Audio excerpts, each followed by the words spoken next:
our esteemed guests, external dignitaries, esteemed colleagues, fellow students. It is my pleasure to welcome the Honorable KennedyAgyapong to this event.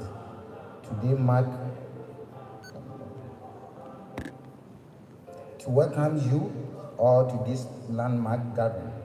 Your presence today spans our university as senior leadership, dedication staffs, and then our esteemed partners reflect our shared commitment and nurturing an environment of intellectuals, leadership excellence, and community engagement. I extend heartfelt gratitude to the Vice Chancellor and then the university management for their steadfast support in bringing this event to fruition. Your dedication and holistic student development underpin every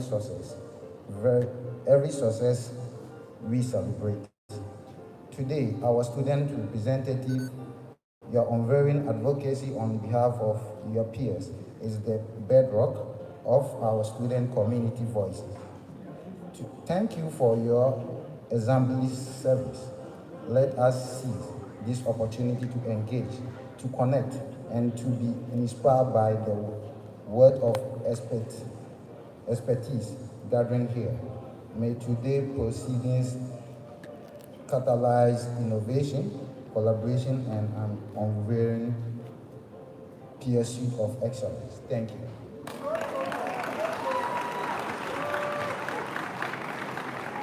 Thank you very much, Mr. President, who keeps on hearing protocol. Thank you very much. Once again, you are welcome to Central University campus, and we would move straight to the lecture point. And like I said, Mr. President, the fans are only ladies. All right, thank you very much.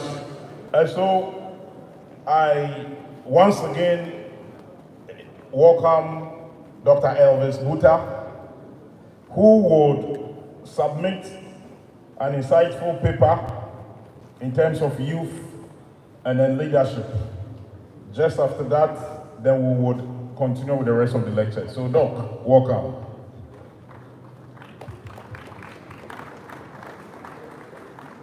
Joe boy!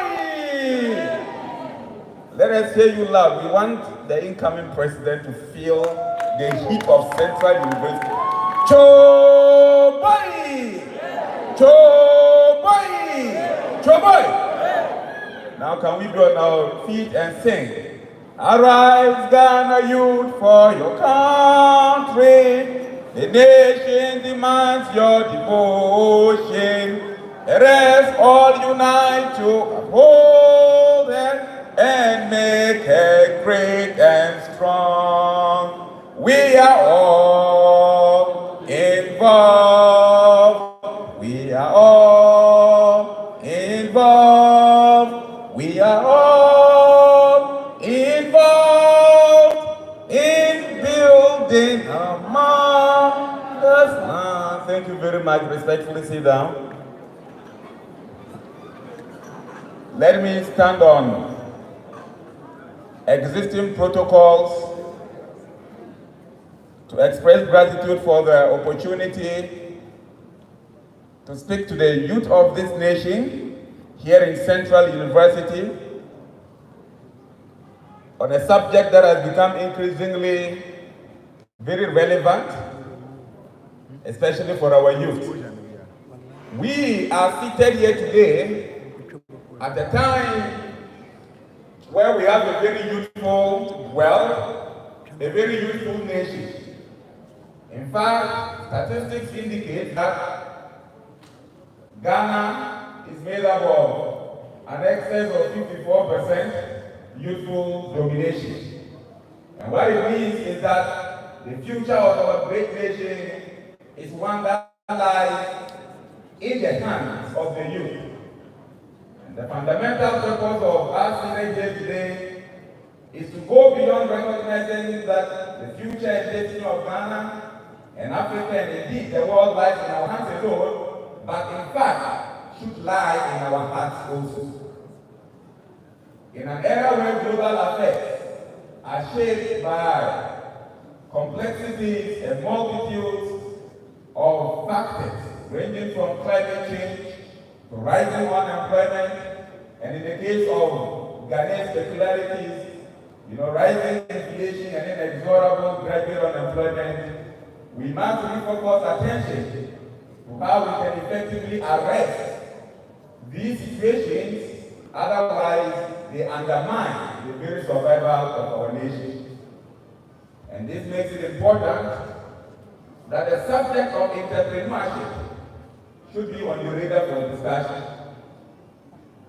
Ladies and gentlemen, incoming President of the Republic of Ghana, by the grace of God, I stand here on behalf of the youth of Central University, the youth of Ghana, and representing the voice of Africa, to say unequivocally that we have read about the era of the first industrial revolution where jobs chased people. But today, the realities are in sharp contrast to that which history has recorded. We now have youth not only running after jobs, but actually dying for jobs. Our parents, our forefathers and mothers invest a lot into our education. But we finish not having jobs. It isn't the case that the young men and women here seated are not knowledgeable. In this era of technology, innovation, and creativity, I can challenge on any platform in the world that the youth here seated have more than what it takes to do as our contemporaries are doing elsewhere in the world. The only opportunity we need now is the enabling environment.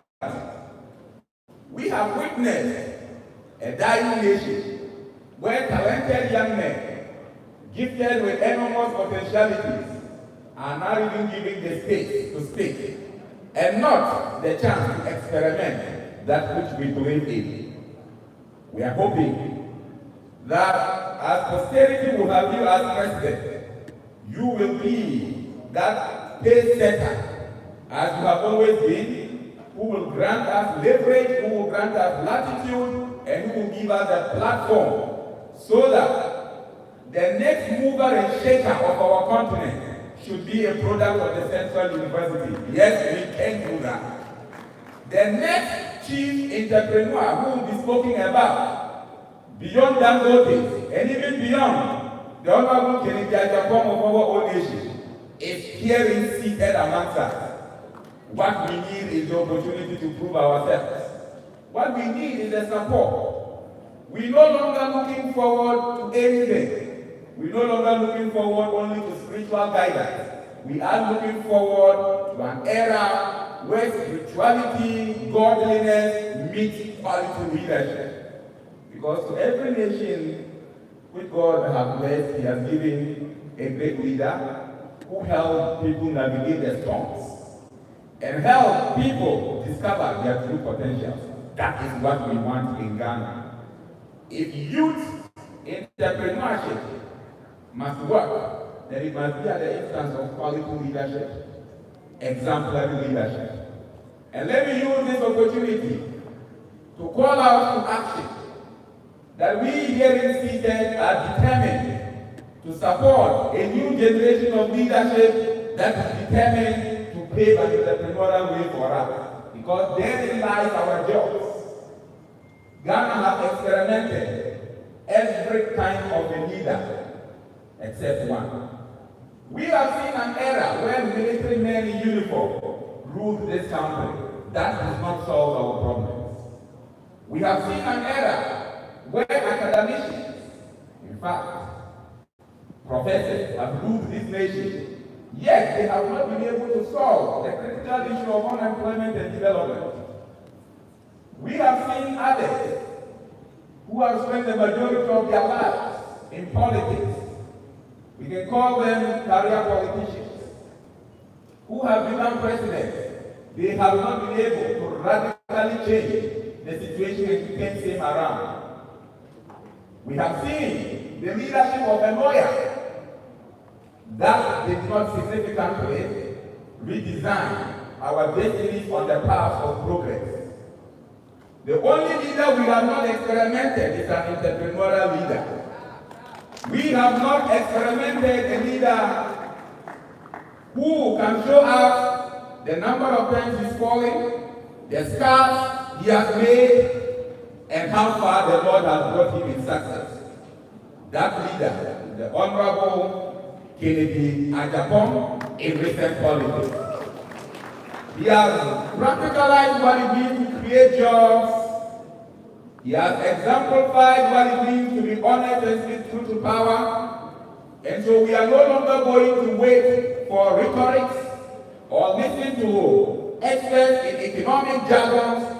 The youth here seated are looking for a mover and a shaker who will teach us not how to fish, but how to sustain fishing for the next generation. That is what sustainable development is about. And so young men and women, leadership decides it all.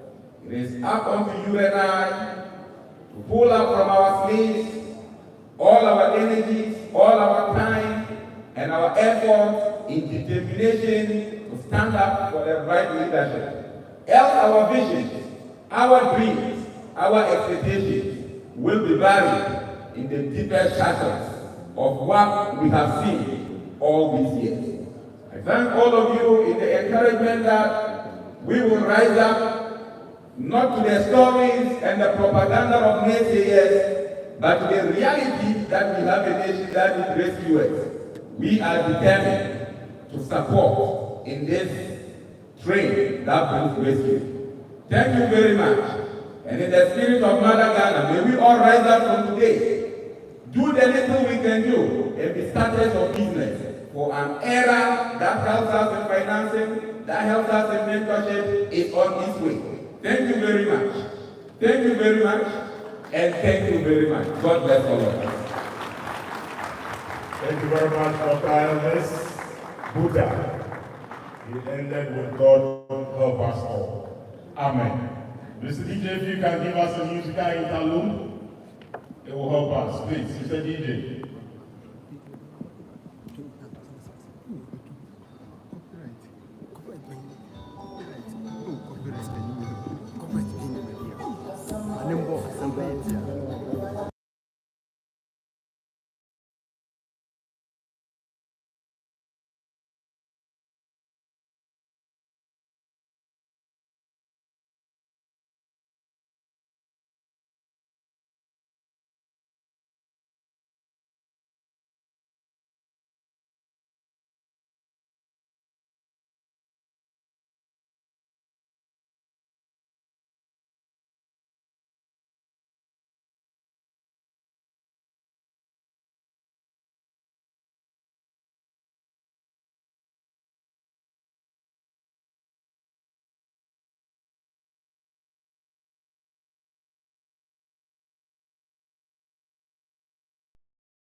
Finance Minister, and as I say, also how for KennedyAgyapong for Agyapong. What when I come, I'm not gonna say here. It's a leader today. There are a lot of the NDC goals, MPP goals in and how my best support say.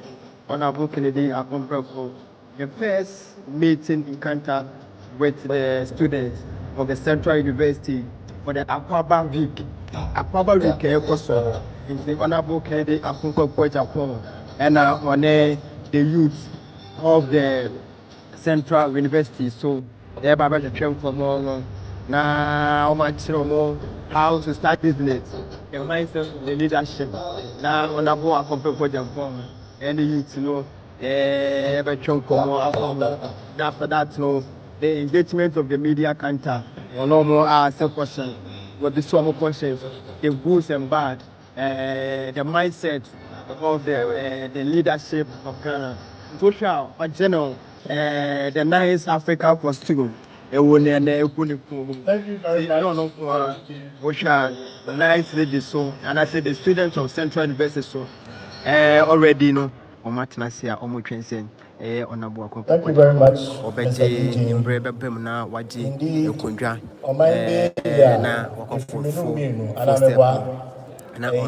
we are all involved. We are all involved. We'll put hands together and we'll do whatever it takes to build our nation. We have the Central Cultural Group here to grace us with a performance. Creative Alliance. I'm told they are ready. But before they make their way here, I see a lot of you standing at the back. Please, there are a lot of empty seats here for you. Ushers and protocol, please direct them, encourage them to sit down. All right, the program has started.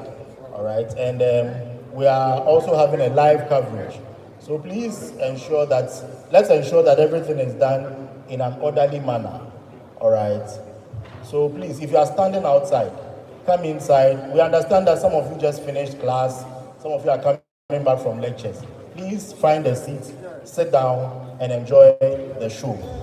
All those standing at the back there, all those of you outside, please come inside and be part of the program. Creative Alliance, please, over to you.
Thank you very much, Creative Alliance. Thank you very much.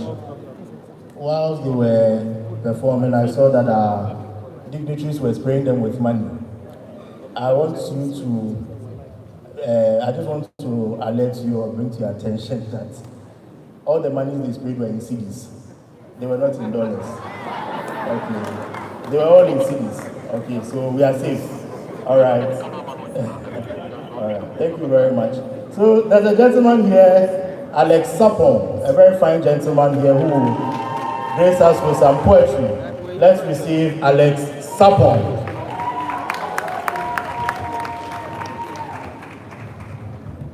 Good morning, everyone.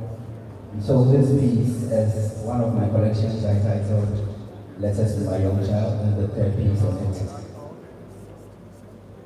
Oh, good afternoon. Okay, I think I was here in the morning, so I still feel it is morning, but that is fine. Okay, so the DJ will help me with this one. And especially that we are treating things on leadership, I think one of the essential things, I think Honorable Akompre will agree with me, that one of the essential things of leadership is focus.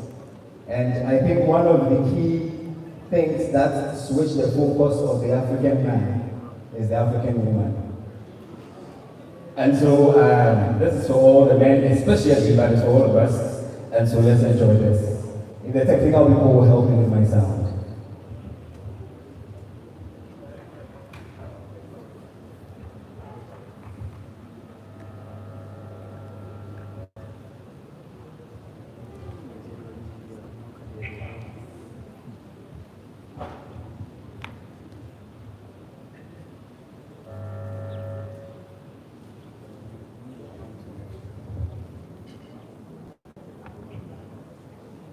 We have issues.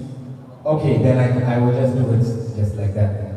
All right, so like I said, this is one of my collections from the Letters to My Young Child, the third one, and the title is The Spell of the I Can't See It All.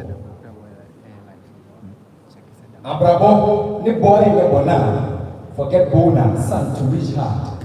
And can say racist. You're not be white, already victors. Or you're saying cool, you're not saying guitar. What I mean is when on your mat, and yes, I want to say Pia, that's your bravo spell with Chenka. Jay, you won't go on the dance, and I was up when you will be bad. There is a copy against and you can release with real ease, but production, the change of the door. Into the two T's are for think and take time. Into the two T's are for think and take time. Can you consider this when you are enjoying the street? You see, the real A is for aspiring for the apex, and then you're main one time. So aspire for the apex and do not think of these. I am speaking to all the gentlemen. I have lost my lines because I have practiced with the sound. Let me take it again. Thank you. Please clap for me. These things happen when you rehearse with the sound. Abrabani Bonga, forget bold as son to reach hard. And can I say HL races, you're maybe white, already victors.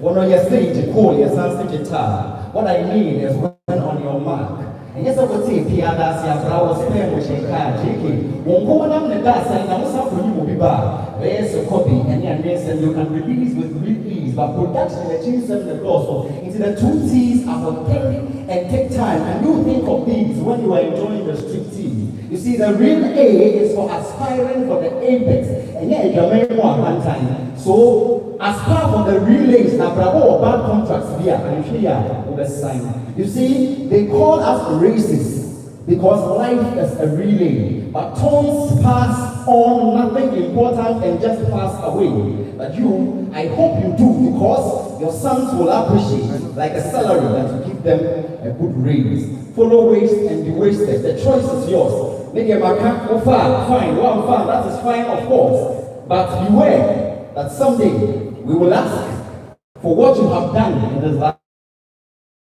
And you will use it. Thank you very much. This is summary of it. Thank you. Oh, you can appreciate that.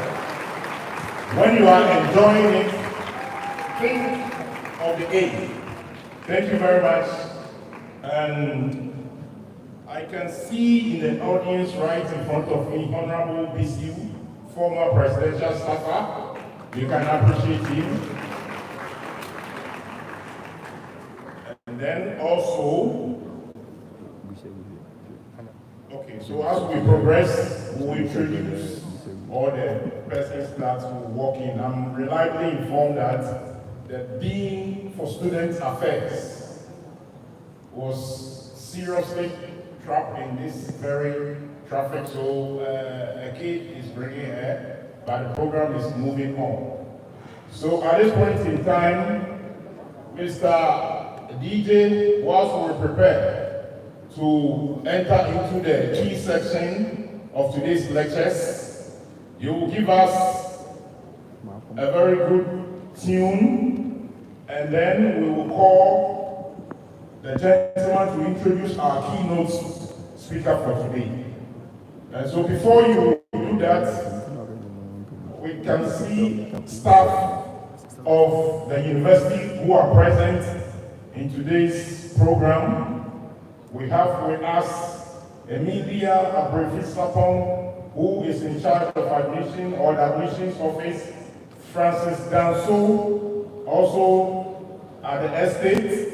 We have the finance directorate staff, senior staff here, Dennis Lano. Then we have the PR department leads over here. We have Annabelle Jesse. And then the chaplaincy department, we have Babi, Miraculous Mercy here. IT also is represented here with by Anani. And then we have Godwin Na, Xavier Anyatapu, David Akume, all from finance department, Daniel Amfo, counseling, career service, and then Kelvin Kote, faculty of arts and social sciences. Thank you very much. Mr. DJ, please give us a musical interlude whilst we prepare to invite our keynote speaker for the day. So DJ, please.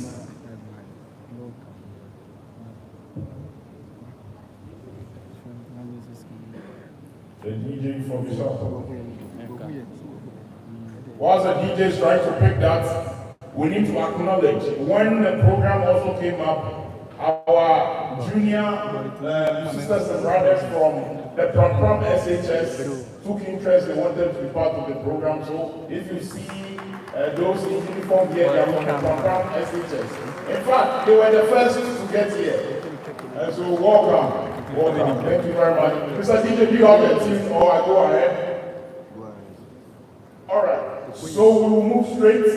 I will invite Mr. Armstrong, who will come and introduce our keynote speaker for the day. Please appreciate it. Thank you. A bigger round of applause for yourselves. A bigger round of applause. Much more bigger round of applause. I think first of all, it's important for me to mention, ladies and gentlemen, that it's exciting to see such an exceptional reception is given to Amoah NPP Agyapong. A big round of applause because this reception is record breaking. Thank you. And before I go straight to why I was invited upstage, I want to associate myself with a statement made by one of you upon our arrival. I overheard one of the young guys say that for this week, CentralUniversity will remain the luckiest university ever in the history of Ghana because our Comproko is visiting us today. Ladies and gentlemen, to such a young man who made this profound statement, and every single one of you who believes in the vision of Amoah NPP Agyapong, I say unto you that you are the future KennedyAgyapong Agyapong. Thank you, ladies and gentlemen.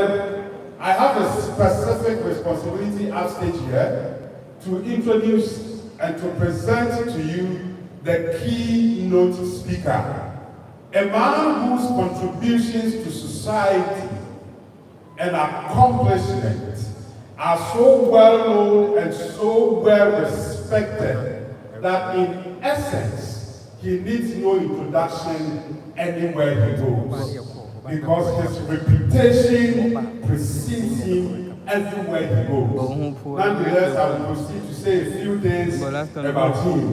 Ladies and gentlemen, the keynote speaker is a philanthropist, born a philanthropist, and having risen from a deeply humble background, Agyapong has lived all his life for others. A few weeks ago, a young man was asked how he got to know Agyapong, and the response was so profound.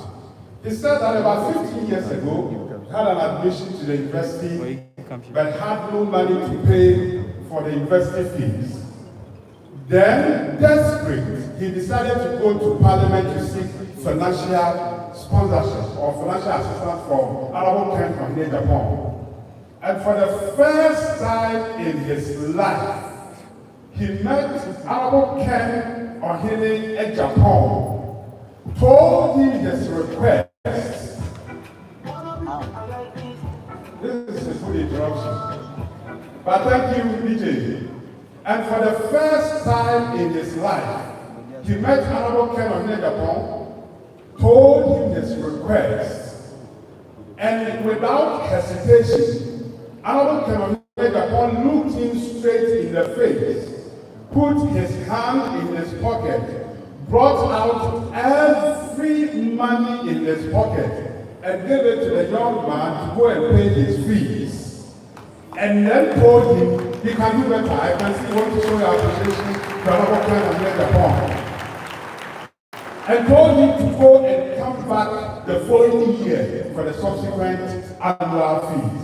Today, as we speak, that gentleman is a PhD holder, and he says that everything he is because of Honorable Agyapong. A big round of applause for the keynote speaker. Ladies and gentlemen, today's engagement is themed entrepreneurship and national leadership. You could not have chosen any better keynote speaker than Agyapong. Because in the world of entrepreneurship, in the world of business, Agyapong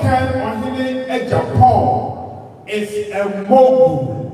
Ladies and gentlemen, you will soon hear it from him that from selling PK on the street of Accra and later worked as a dishwasher in Germany, today Agyapong has become a highly successful businessman with over 45 years of business experience.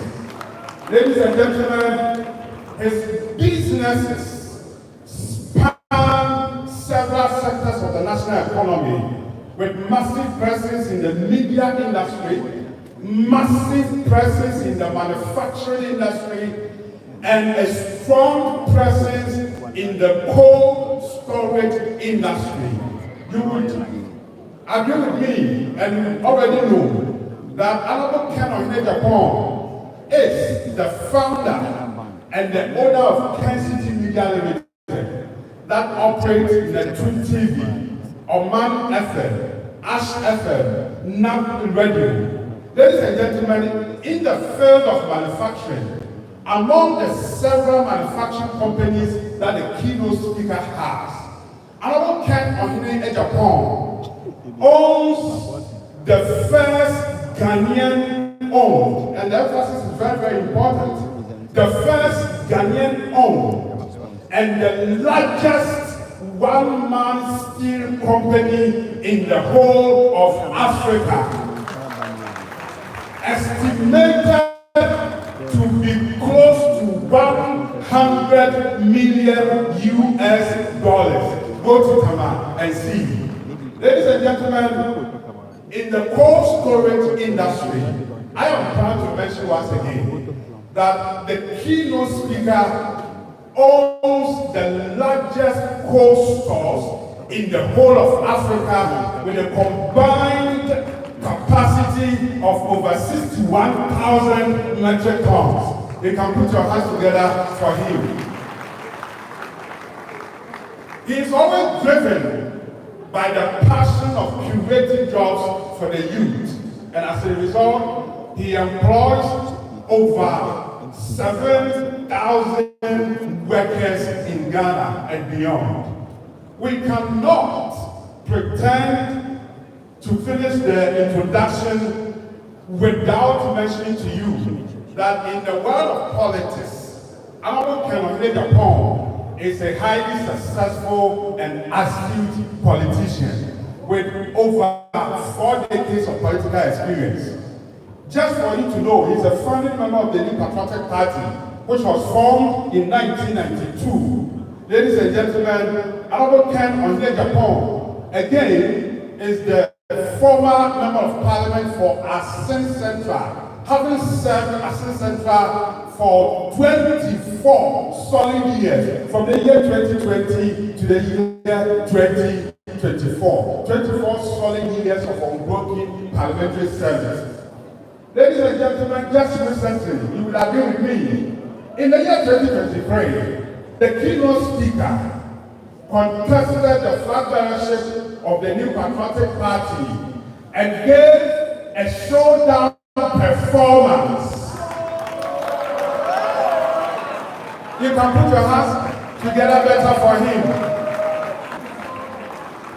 After giving a showdown performance, I am happy to mention that he is still committed to his presidential ambition.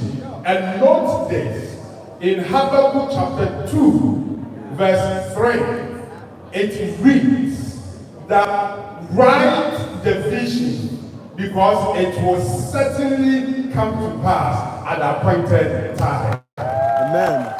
Ladies and gentlemen, get ready to welcome him. The world celebrates him as the father for the fatherless, the hope for the hopeless, the voice for the voiceless, the compassionate man, the incorruptible man.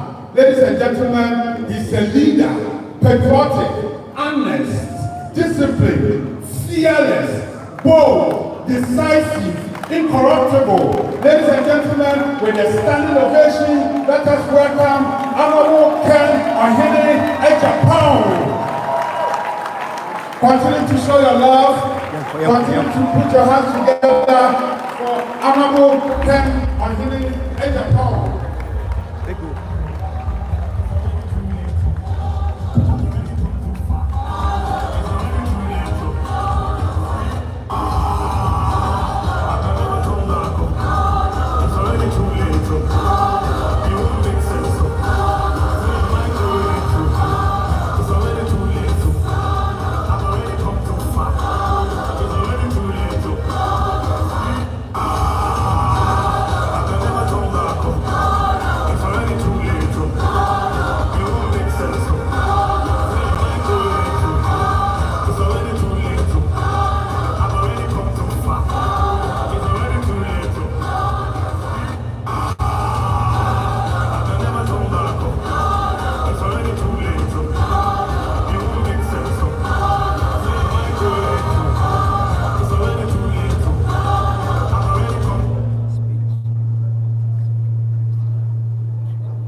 Thank you very much.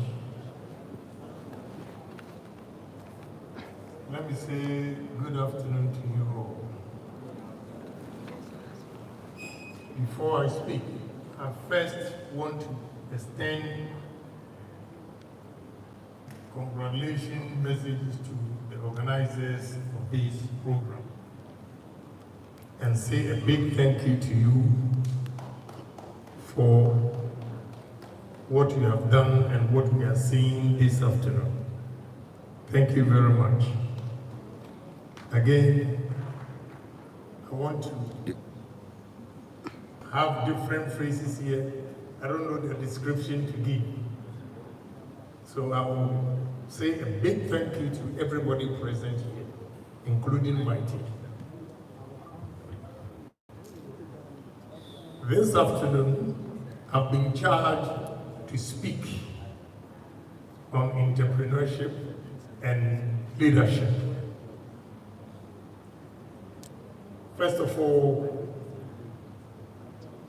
I want to talk about entrepreneurship before I go to the leadership. One will ask, who is an entrepreneur? Entrepreneur is an individual who takes risk to create businesses and also enjoy the rewards. Simple put. But if you talk about entrepreneurship, I know you are all educated, and therefore you have pretty good knowledge about entrepreneurship.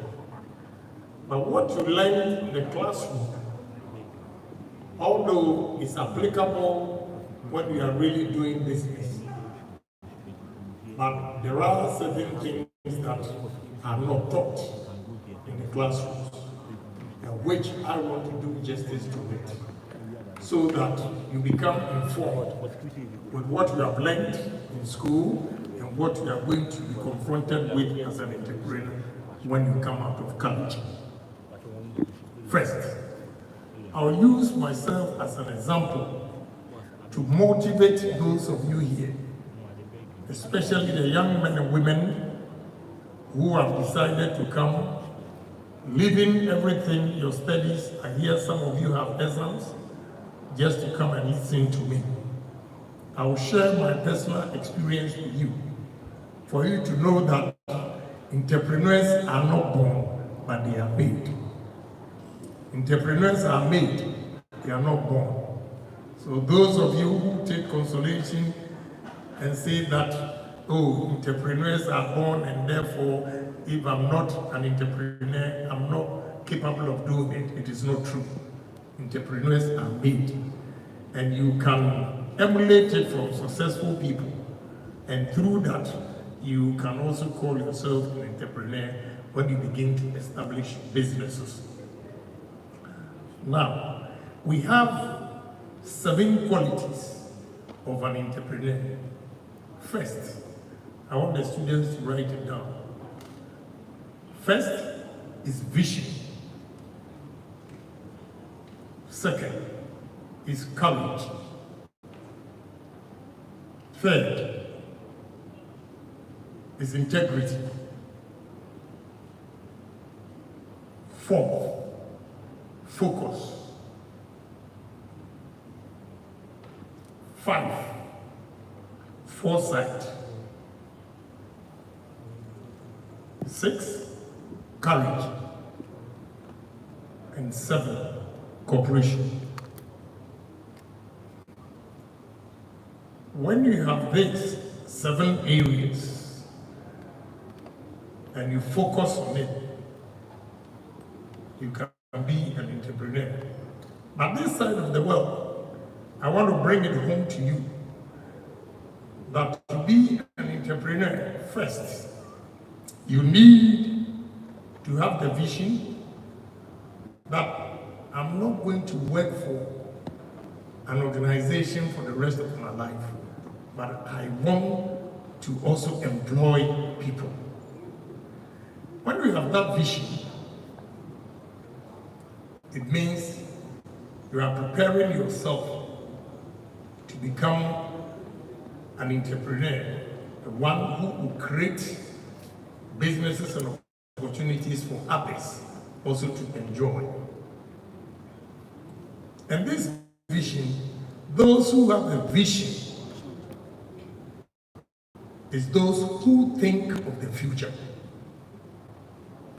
They are not complacent of today, but rather think of tomorrow, what they are going to do.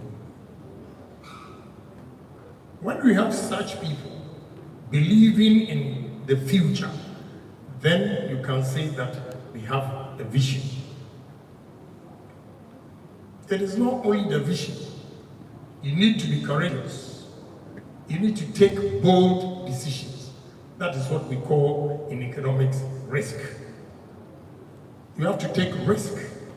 Why it is necessary to take risk is that all of us have dreams to be somebody in future. But the courage to take your destiny into your own hands, if you are not a risk taker, you cannot be an entrepreneur. So to be an entrepreneur, you have to take risk.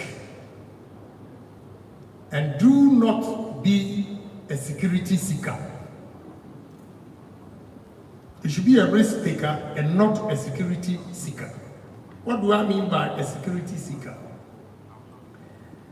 Assuming you have 50,000 cedis and you want to go into business, you'll be contemplating, hey, if I go into this or I invest my 50,000 and I lose, what will happen to me?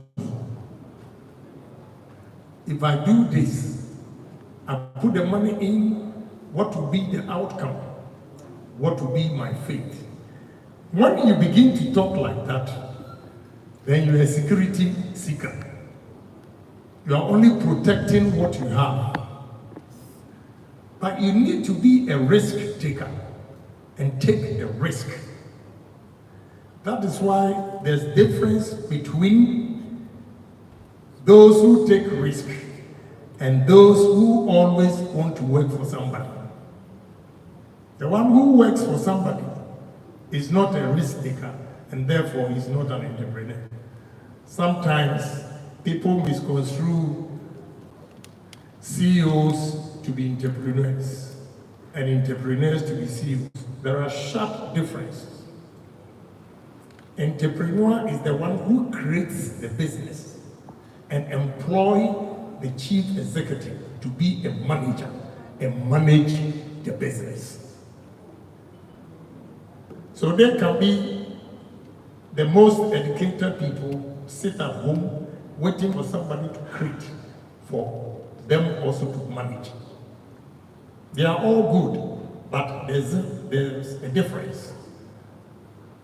An entrepreneur and a CEO who manages the business. He is a manager. Again, even in business, an entrepreneur is the one who creates. Because when you say a businessman is when I have manufactured this. He comes with his ingenuity to buy from me, then go and sell. He's not the one who created this. So there's also a difference. So you always see that an entrepreneur is the one who takes the risk, mostly bold decisions to create businesses for others also to get jobs and enjoy. Now, how do we become entrepreneurs?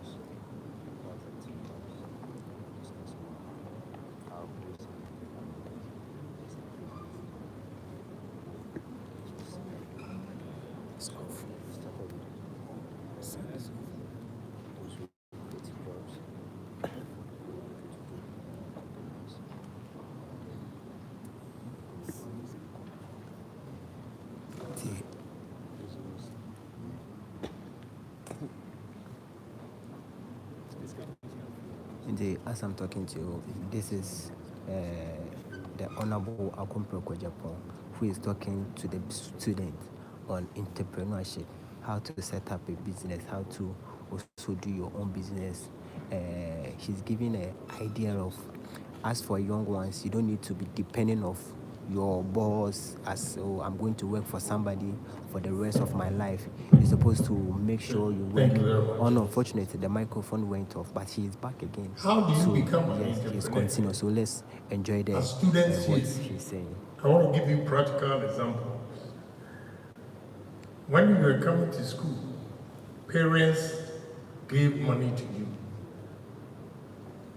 Maybe you were given 1,000 cedis for a semester. What you have to do with the 1,000 cedis a semester is that you make sure you save at least 50% of the 1,000 cedis, which is 500.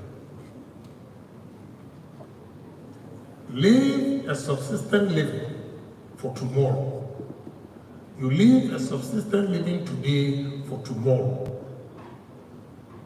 What I mean is, you could have spent the 1,000 cedis this semester, but if you save 500 out of the 1,000 cedis, you've raised a capital of 500 cedis.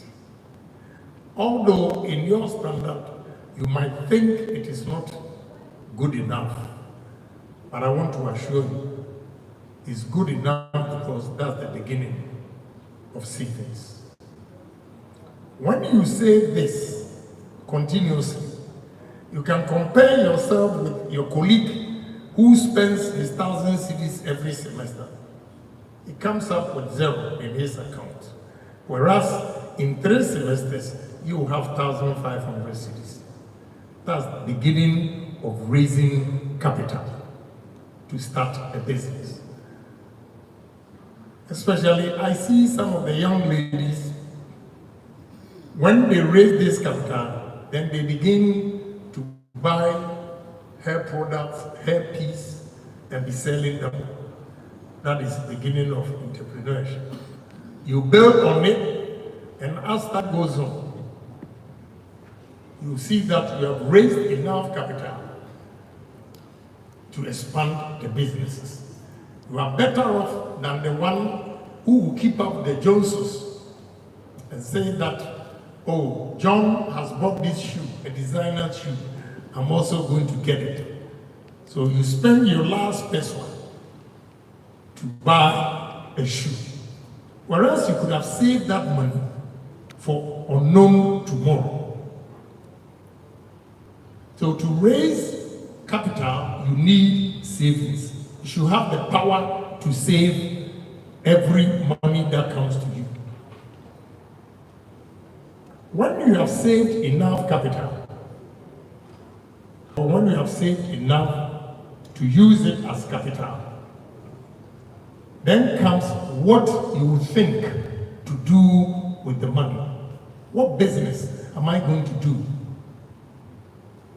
You'll be combing around to check and see which business will help you, or you're going to make money out of it. So you need to do right investment. And the capital, even in the Bible, what I always say is that it says, seek ye first the kingdom of heaven, and all things shall be added unto thee. On earth, seek ye first capital, and the rest shall follow. When you have accumulated enough capital and established a business, a day will come that when you are spending, you don't even feel it because you have enough. Whereas those of your mates who spent their last resort to buy clothes, to buy shoes, to buy whatever they wanted at that time, you will see the difference, that it will come to a point that you employ your own classmates to be working for you. So the power of savings, wise investment, will be your trump card over all your colleagues. When you have invested all these monies, you need to work hard. If not, you're going to lose everything that you have saved. Working hard simply means we are here. We are all working at CentralUniversity. In CentralUniversity, we all make 8 hours, 100 cedis. Hypothetically, 100 cedis for 8 hours. And the administration says, look, you can do extra 4 hours and we'll give you 50 cedis. Some colleagues will say that, oh, 100 cedis is enough. So let me go home and rest after 8 hours. Those who will take the 4 hours extra makes more money than the one who took only 8 hours, because the extra income comes from the extra hours that you put in. So 2 of you who will have the highest purchasing power, the one who works more hours and make more money, obviously will have bigger or higher purchasing power than the one who worked for 8 hours. You establish a business. People keep asking me. This morning when I was coming, a friend of mine asked me, "Why are you sleeping?" I said, "Oh, how?" "I'm on my way to airport. From there, I'm going to campaign office." And he said, "In Chi, hey, Obrehu." You know, because 7 o'clock, I'm almost there. You know, going to do 1 or 2 things before we come here. You have to work hard. You don't have to be complacent with whatever situation you are in and think you are content with it. In business, you have to be greedy. You have to be greedy and work for more money. And don't be complacent that, oh, my 8 hours is enough for me to rest. Such people who believe in the 8 hours will not be the same as people who believe in 12 hours. 12 hours obviously will make more money than the 8 hours. So you have to work hard. After working hard, what else? Every diligence of you becoming an entrepreneur, the key to success is honesty. I did, because when you are doing entrepreneurship, you don't get it in the classroom teachings that the lectures give. Honesty is key to success. Why I say this is that I have a company that produces plastics, like the water bottles, and the suppliers give credit for 120 days. One of the suppliers came to Ghana to meet me, and when he was coming, he has read about my profile and everything. He came to me and said, "Honorable, I want you to help me retrieve my $70,000 from a gentleman." Why? Well, the guy took materials worth $70,000 and never paid for 2 years. Do you think such a man will succeed in business? Because in the same industry, they know each other. So when your name goes to company A, it tells company B. By the time you realize, you are cut off and you are not going to get production materials anymore. So honesty is key to success. Everything that you do, if you have agreement with a company, a friend, anybody that you have agreement with, that when this business is done, you have this cedis profit and I'm going to give it to you. Make sure you honor that. If you honor that, he'll give you more money or invest more money, and next time you give him 100 and you will make double out of it. But whatever is given to you, if you are dishonest and you keep the money, I'm afraid no business will be dealing with you anymore. And by the time you realize, your business has collapsed. So honesty, not only in business, every endeavor, honesty is key to success. If you are not honest, you will definitely not succeed in life. But with all this side of Africa, we have challenges as entrepreneurs or businessmen who are aspiring to a greater heights, have challenges. What are some of the challenges? The challenges One is our own attitude towards work.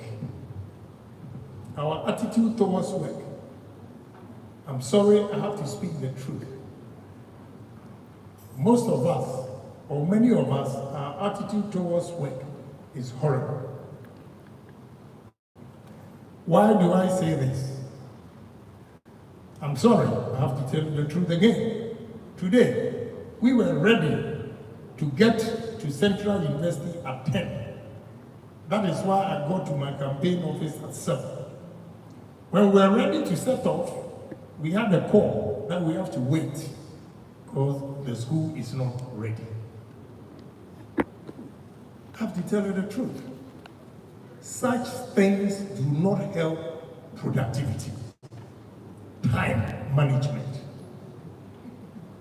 This side of the world, we don't manage our time.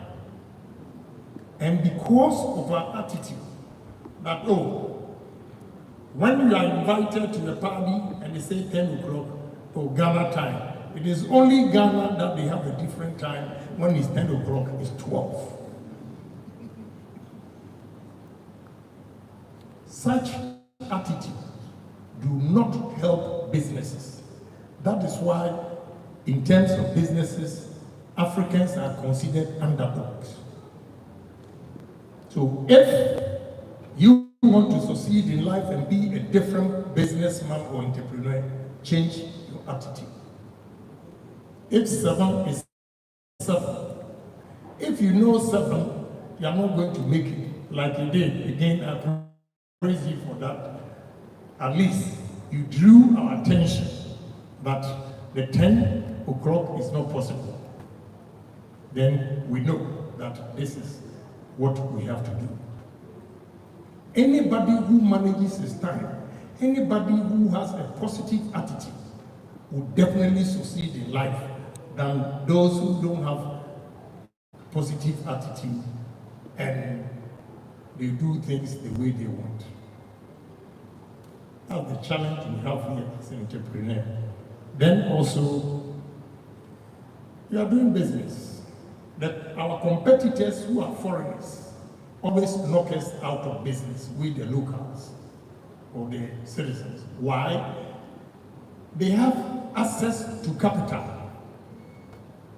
Access to capital.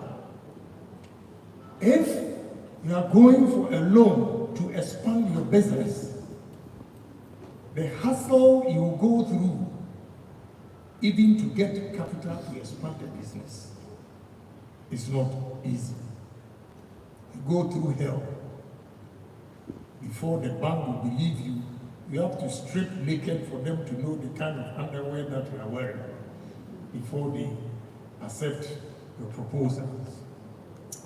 Even when we have been accepted to get the loan, which I advise each and everybody here, I'm not trying to destroy banks, and I'm trying to guide you how to protect your business and interests.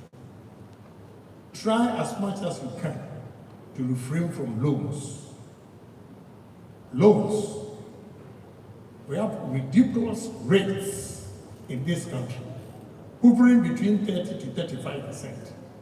Whereas our competitors coming from China, India, Lebanon, UK, whatever they're coming from, come with a loan with interest between 3 to 5%.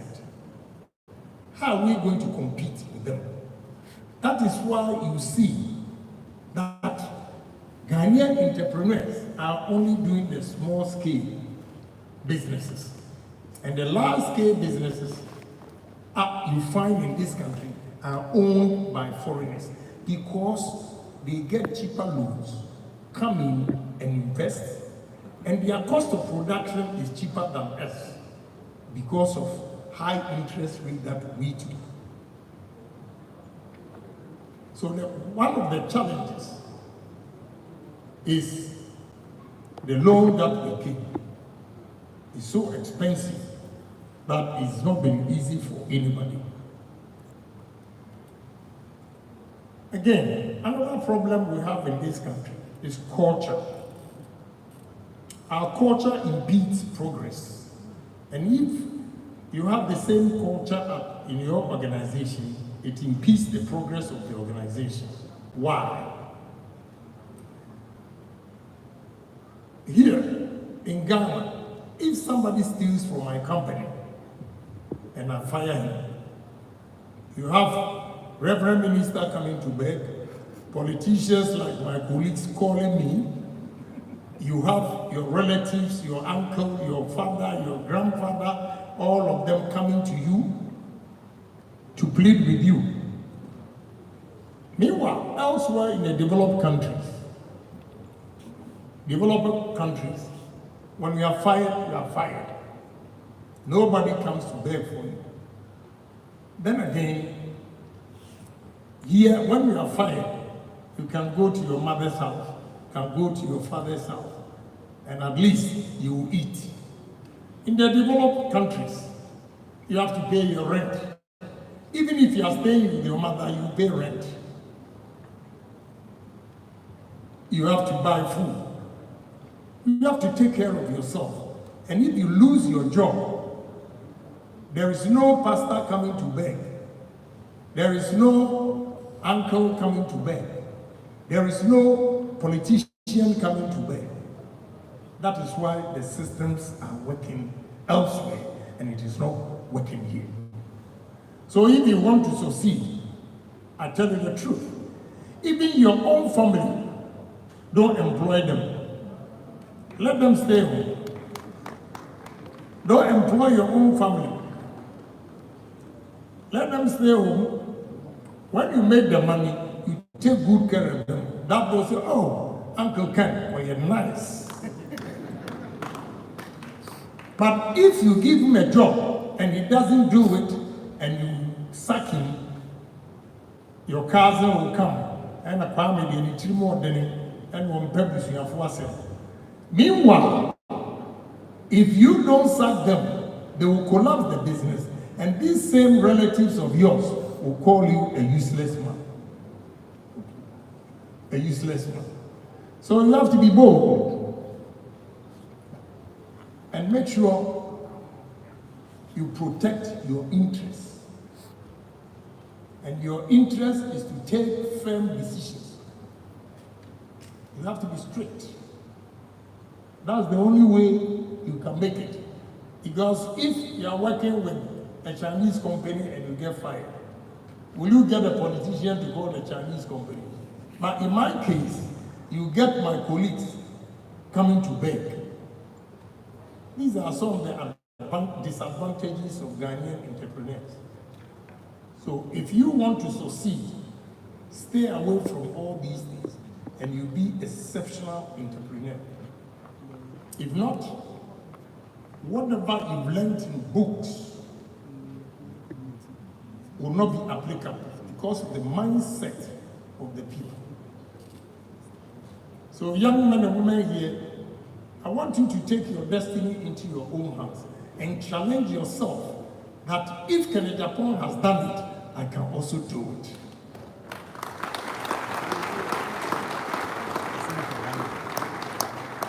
I was born and bred in a poor home, a village that there was no electricity, no water.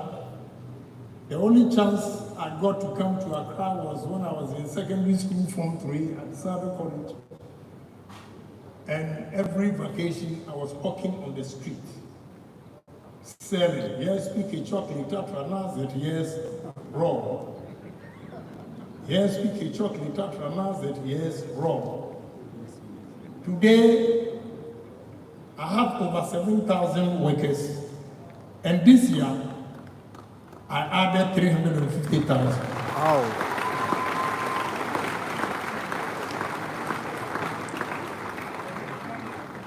So use me as your role model and emulate whatever I have done. Study it and challenge yourself that if KennedyAgyapong, you are fortunate to be in the university at the age of 22, 23. I went to Fordham University at the age of 33. After hawking on the street, washing plates in Germany, driving taxi, and working at the bakery in America, I decided to go to university. And here we are today. So say to yourself, if KennedyAgyapong has done it, I can do it too.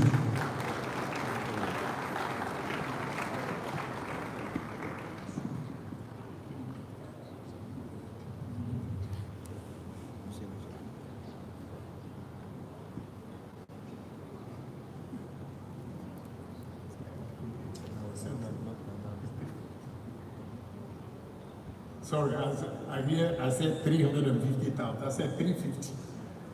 After the 7,000, I had 350 this year. Now, let's talk about leadership. Enough of the entrepreneur. Leadership. A young man looked at me. The young man who was here reciting his poem looked at me and said, focus. It is one of the visions or qualities of leadership. The first one is vision. Again, you get it in entrepreneurship. Second is quality. Third, integrity. Fourth, foresight. Fifth, humility. Sixth, focus. And third, cooperation. Let's take it one by one. To be a leader, you need to have a vision. You need to have a dream. Say to yourself that I am going to make sure in the next 10, 20 years, I'll put Ghana on a different map for the whole world to see that we are created by God just like others. You have the vision. Challenge yourself. I never knew I was going to get to this point in life. But I have always said to myself, I'll be a millionaire at the age of 40. Amen. That boy from a poor village, I was a millionaire at the age of 36. So I had a vision, I had a dream that one day I'm going to be somebody. The same way a leader who is leading a country, who is leading an organization should have a dream and a vision. What he's going to do for his country. And I have a vision, I have a dream. As a businessman, as an entrepreneur, young men and women here, vote for me to come to power, and you see how I'll use businesses to change this country.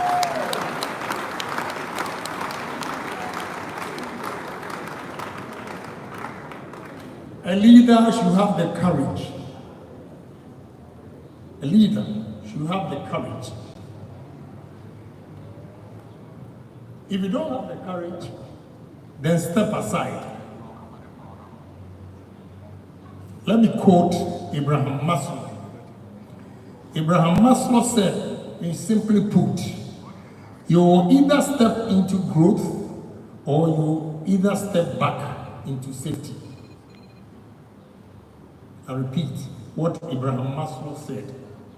You will either step into growth or you will step backward into safety. What has that mean? You need to challenge yourself as a leader when you are leading people, when you are leading a country. Now look, what is the problem my country is facing? I stand here as a Ghanaian, and on top of my head, I can tell you the challenge Ghanaians are facing, especially the youth of this country. When we have over 100,000 students coming out of every year, you have only 10% getting jobs. What happens to the 90%?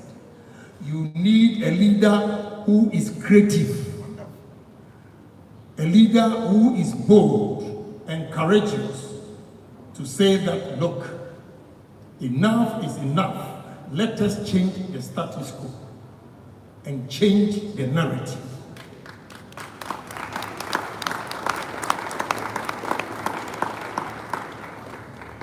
If we do that, Ghana will see the glory during the independence time again in this country. So we need to be courageous. A visionary leader, a courageous leader who doesn't have integrity will not be able to achieve anything. So integrity is the most admirable of all the 7 qualities of a leader.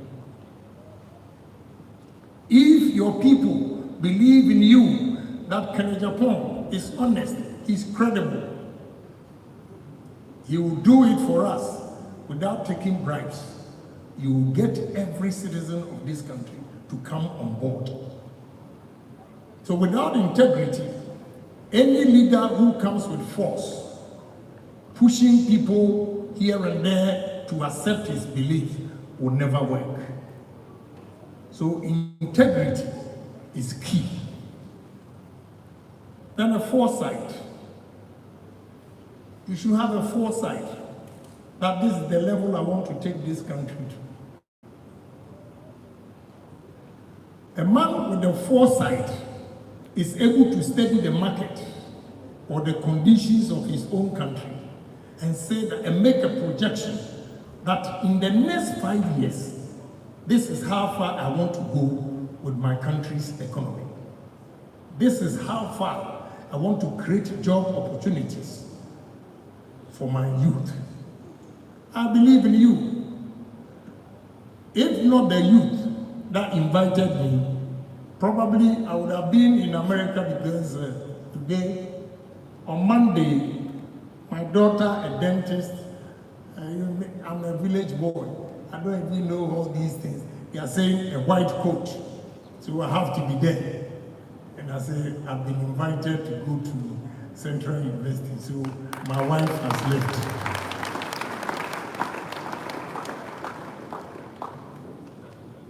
Again, besides the foresight, you need a leader with humility.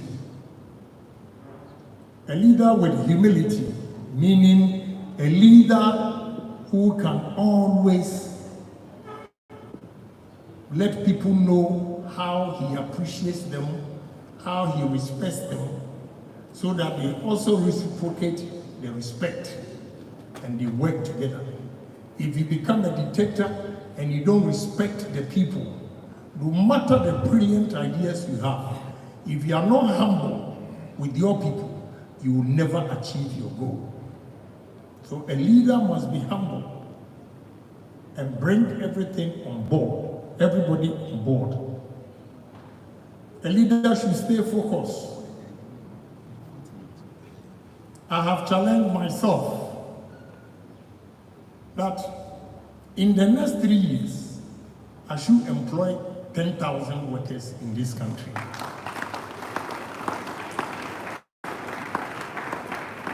And nothing will stop me. I'm staying focused. I have planned it.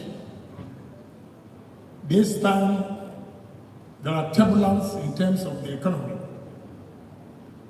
And we are going to confront the turbulence, the situations we are in today for a better tomorrow. So I'm focused. And to be a leader of this country, if you are not focused, you cannot lead this country. I want to stay focused. There are distractions here and there, but I close my ears, my eyes, and pretend I have not heard anything, because I don't want any distraction.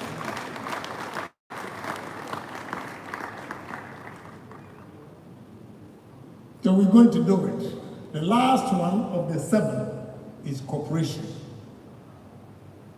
The cooperation is when you bring everybody together and they help you to achieve it. What I always refer to the cooperation is what we call in economics, I have my former deputy finance minister here, the 80-20 rule. The 80-20 rules is simply put, 20% of your workers who believe in your ideologies and work with you can give 80% of the company's results. That is what we call 80-20.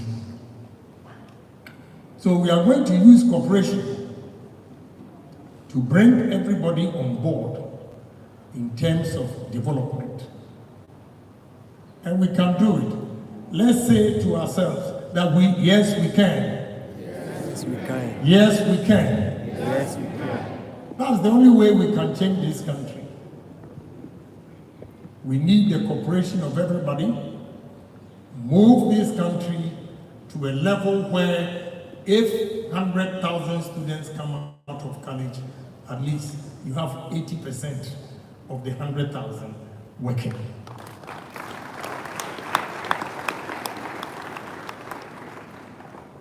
And those of you who have chosen to be here to listen to me, you are going to be the future entrepreneurs of this country. Yes. But today, you have a choice. You have a choice to stay in the classroom. You have a choice to do any other thing. But you chose to be here to listen to who entrepreneur is and who is the leader. Clap for yourself.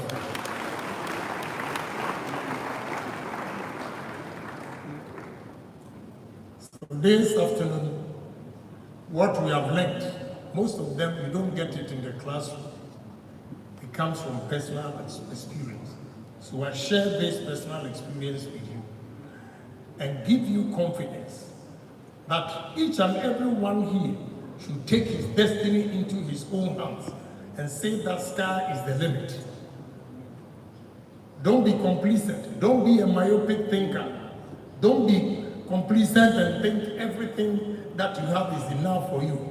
Strive hard and make more money, create more businesses. That makes you a better person in society than anybody who did not come here to listen to this message.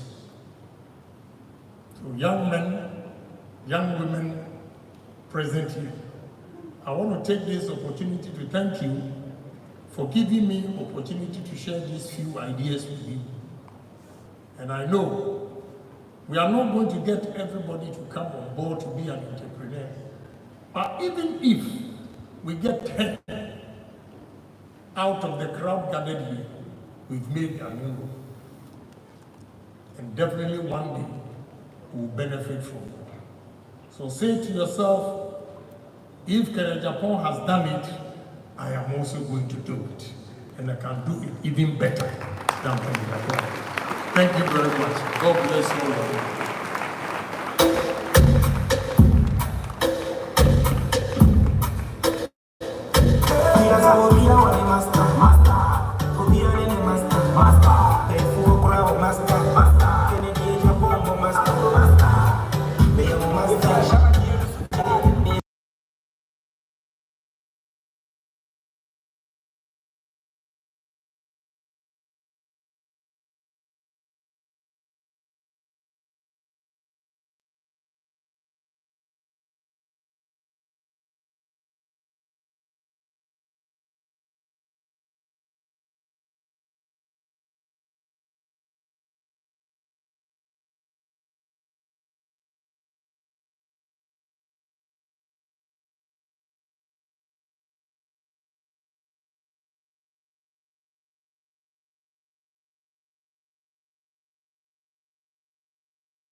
Oh, I mean, let's appreciate Honor.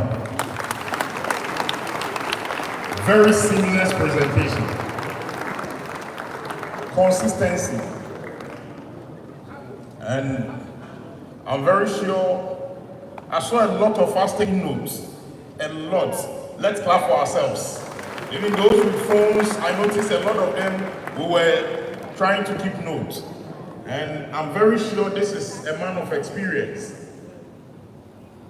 who delivered to us, and these are nuggets that can take us to the higher heights. Once again, Honorable, thank you very much. I know a lot of us we have a lot of questions to ask, and Honorable is here.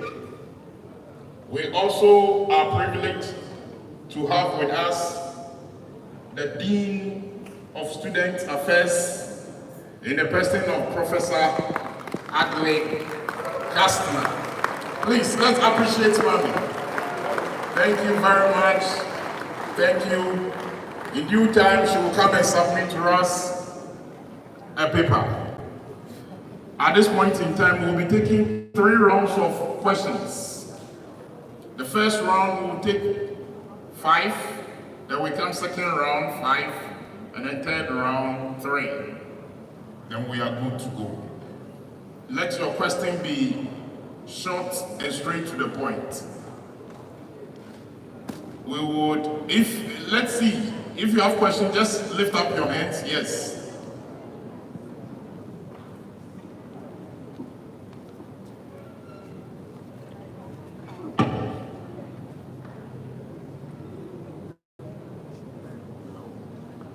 Hello.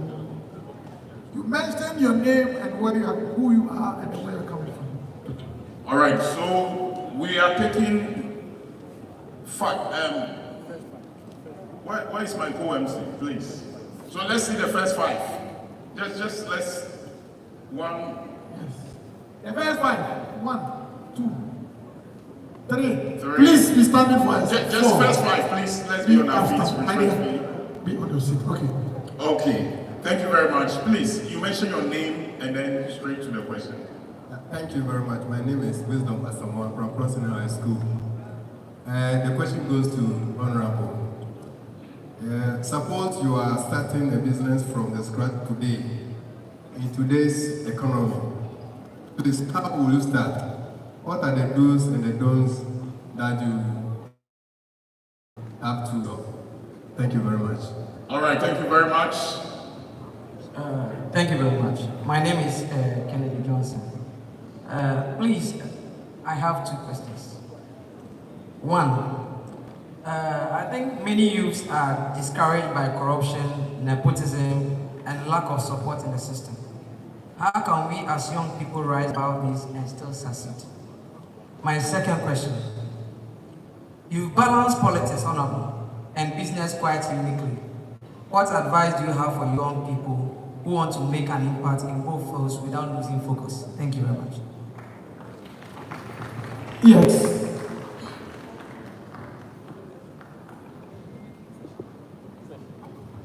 Thank you very much. Yes, please, go ahead. Please, your name. My name is Soka, also known as Soka. Okay, so my question to the Honorable is, Honorable has been consistent about interest rates. I've listened to a lot of presentations, interest rates, and it is moving around 30-35%, as you said. I want you to tell us exactly what can be done, since we've had the professors and the doctors and the lawyers handle the economy. As a businessman, what specifically is he going to do to make sure that interest rates come down so that we can be competitive with the foreigners? Thank you.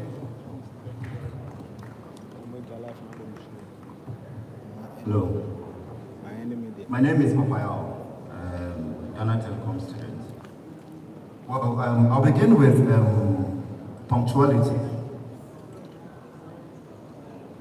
Honorable made mention that most of us are not punctual, especially using the university as an example, not coming on time.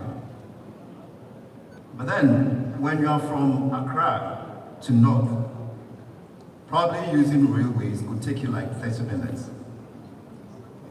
Yet we need to take bus which will take up approximately 21 hours before getting there, means maybe we have not prioritized our time. It's not a concern of yes yet. Secondly, as children of the land, say I'm an entrepreneur, definitely I intend to grow my business overseas. So, do we talk about industrialization as part of the entrepreneurship, or that also matters not? Again, this goes to the professors in the house. If there has been a research on our language being changed, let's say, for instance, science, being changed into our language, and therefore not going to learn English before you'll be able to know you have to mix this chemical with this to get this metal. Thank you. I think on the second question, we'll let Honorable speak his opinion on that, because it is Honorable we're asking the question and not the professors. Honorable KennedyAgyapong, my name is Esemoro Shulamite. I'm from Nigeria. So coming to Ghana, I've had to adjust to a lot of things, and I have really tried to understand the economic landscape here. So as an aspiring entrepreneur with a keen interest in real estate and the stock market, I am particularly interested in your insights. Given your remarkable success in business, in building a business empire, and considering the current economic climate in Ghana, what key indicators or qualities do you prioritize when considering investing in a new business idea? Furthermore, what crucial advice would you give regarding securing initial funding or investments for a promising startup? Okay. Honorable, try to answer the questions.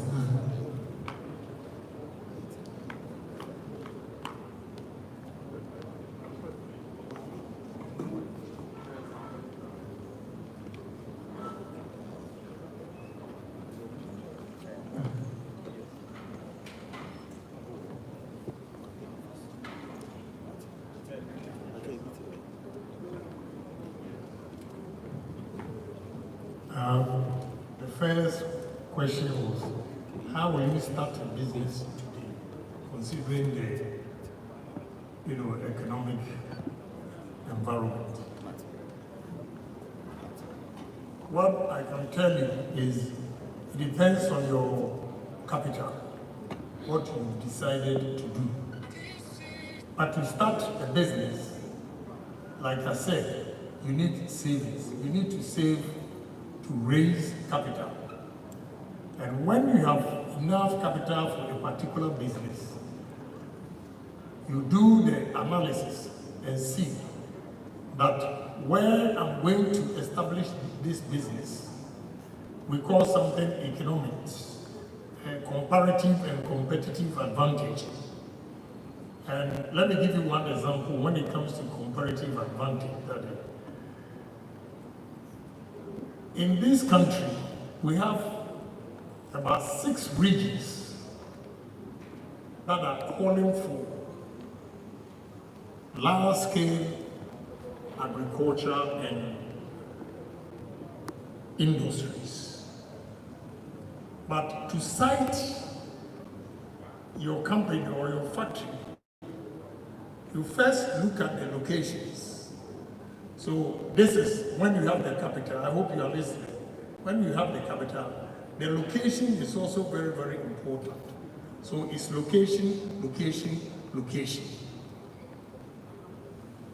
Today, if I have to invest in large-scale farming and agro-processing, I'll be brutally frank, I will invest in Volta region before the north.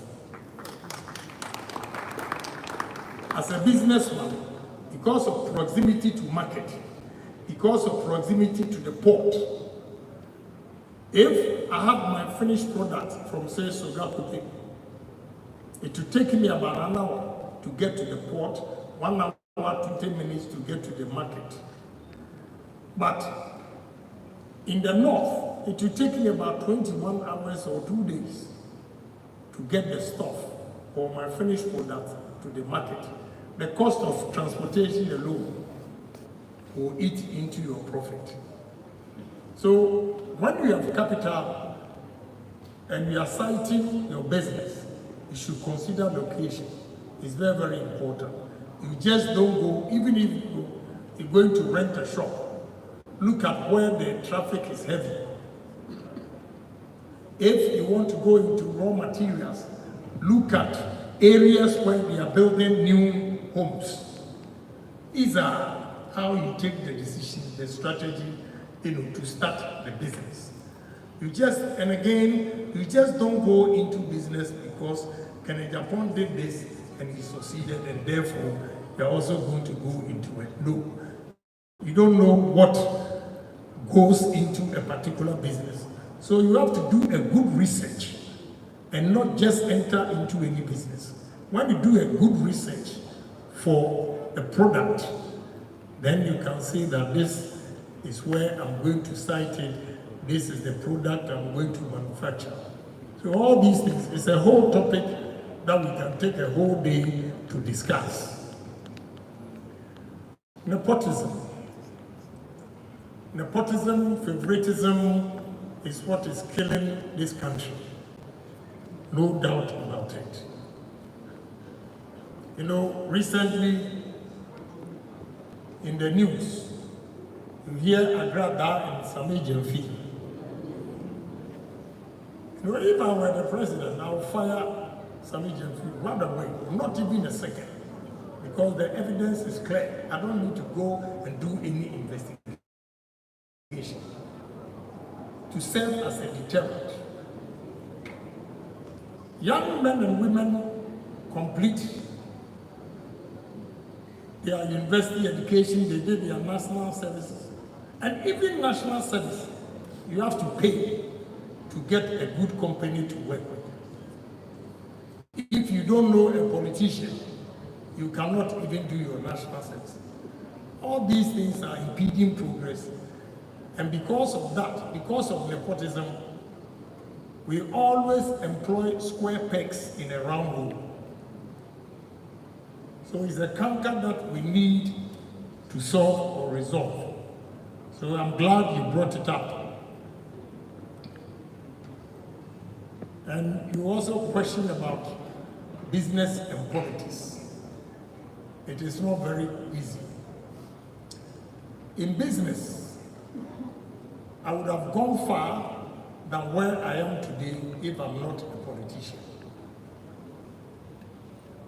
Why? Because I belong to one political party.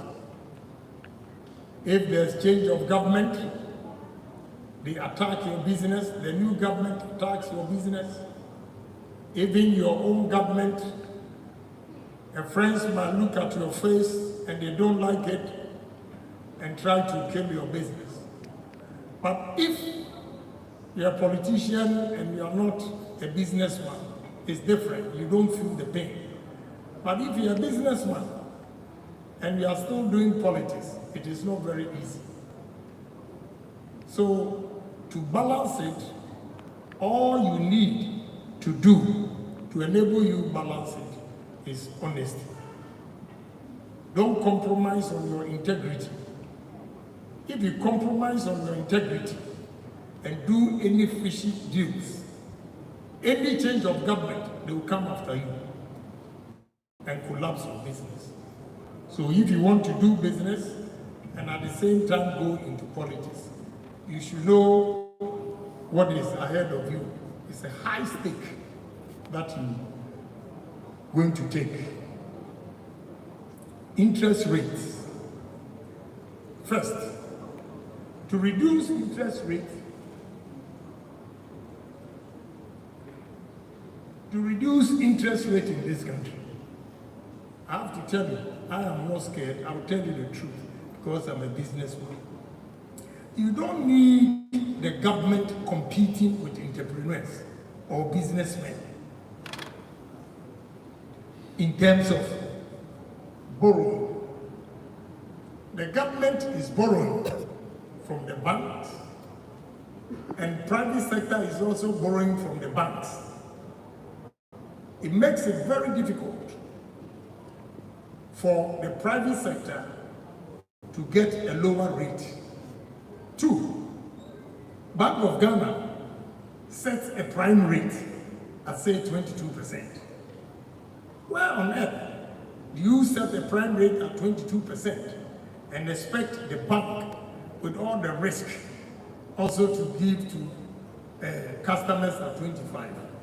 So right from day one, the Bank of Ghana regulation is nothing to write home about it, therefore they have to do something about it.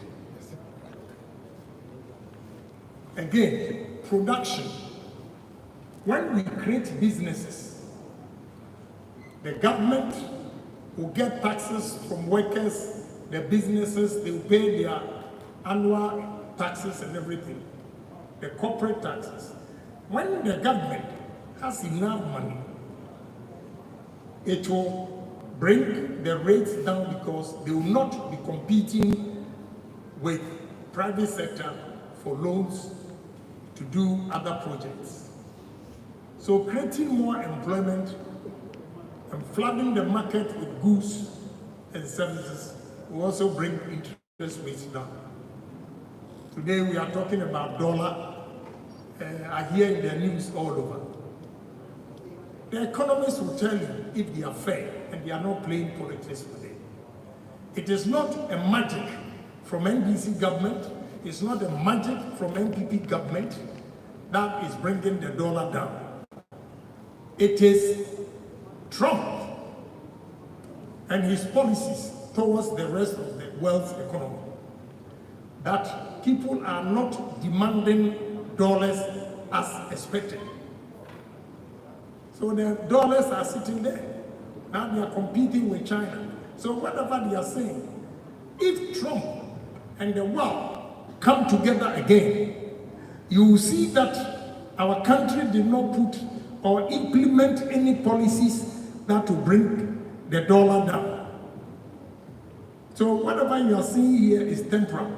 I am telling you, it's temporal.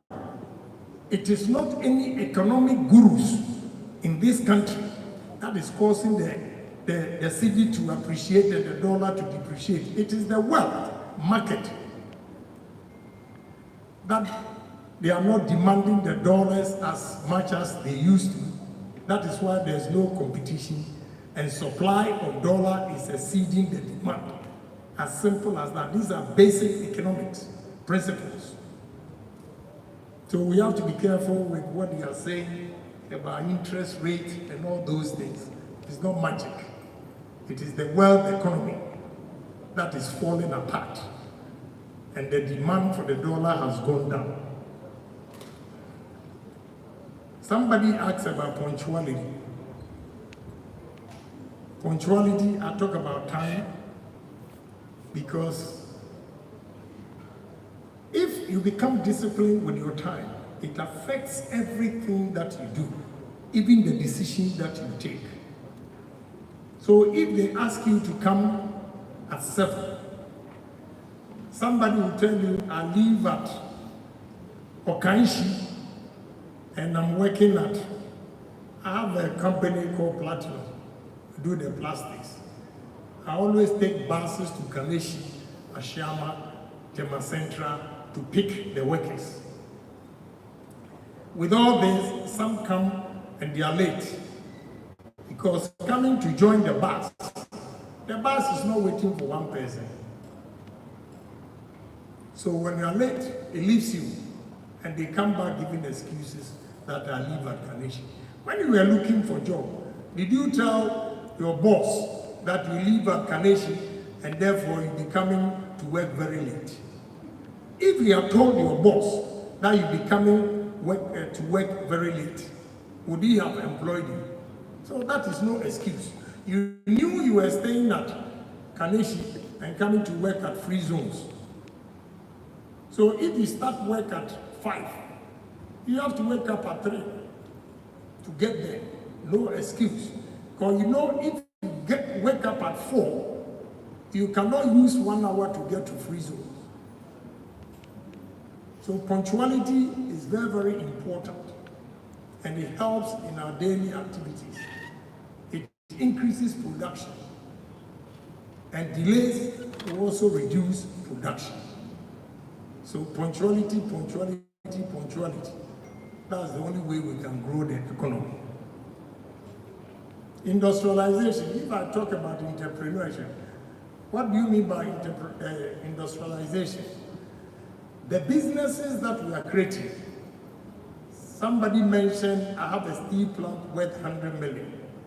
In fact, I don't know how he got it, but 3 days ago, the Indians came and they assessed the factory and they said it's $100 million.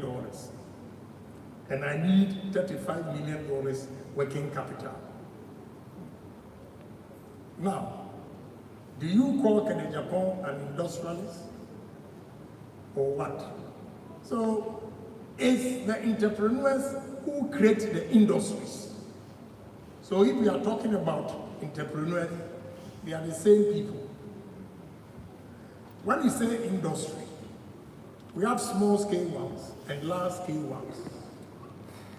So at any level, those going into production, they are also part of the industrialization process. So entrepreneurs are leaders of the industries, and therefore, don't get it wrong. They are the same. Language. Very interesting point. See, if we were able to use our own language, in Ghana here, they always say, oh, if you can't speak good English, it means you are not intelligent. That is what we call in Latin, fallacy of argumentum ad hominem.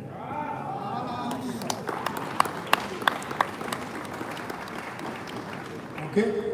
Because I have about 27 Indians at site now. You know, I had always had the impression that India is an English-speaking country, and therefore they all speak English. It's not true.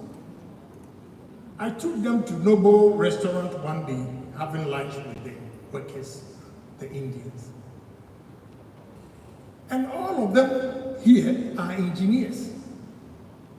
But they can't speak English. Only few. They use their language. And they are fixing all these machines. Those of us going to Accra will pass by the factory for you to see. So, look, I would have been one of the brilliant students if I had used my own language. Because born at Asidon, Papa.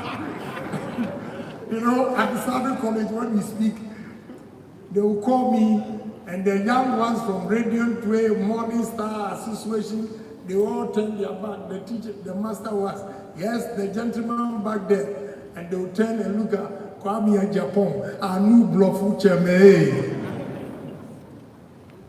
You know, we struggle to use the white man's language. So I think it's very interesting point that you've raised, and we need to discuss further. Maybe we've gone too far, so many years, but it's still worth trying. In our own language, we see many people coming out with flying colors. Real estate and stock exchange. My lady from Nigeria, this side of the world, there are two types of real estate. I have failed in real estate. Why? Because I build or buy and rent. Have so many houses empty, apartments, encampments here and there, they are all empty. Those who benefit from real estate are the builders, those who build and sell.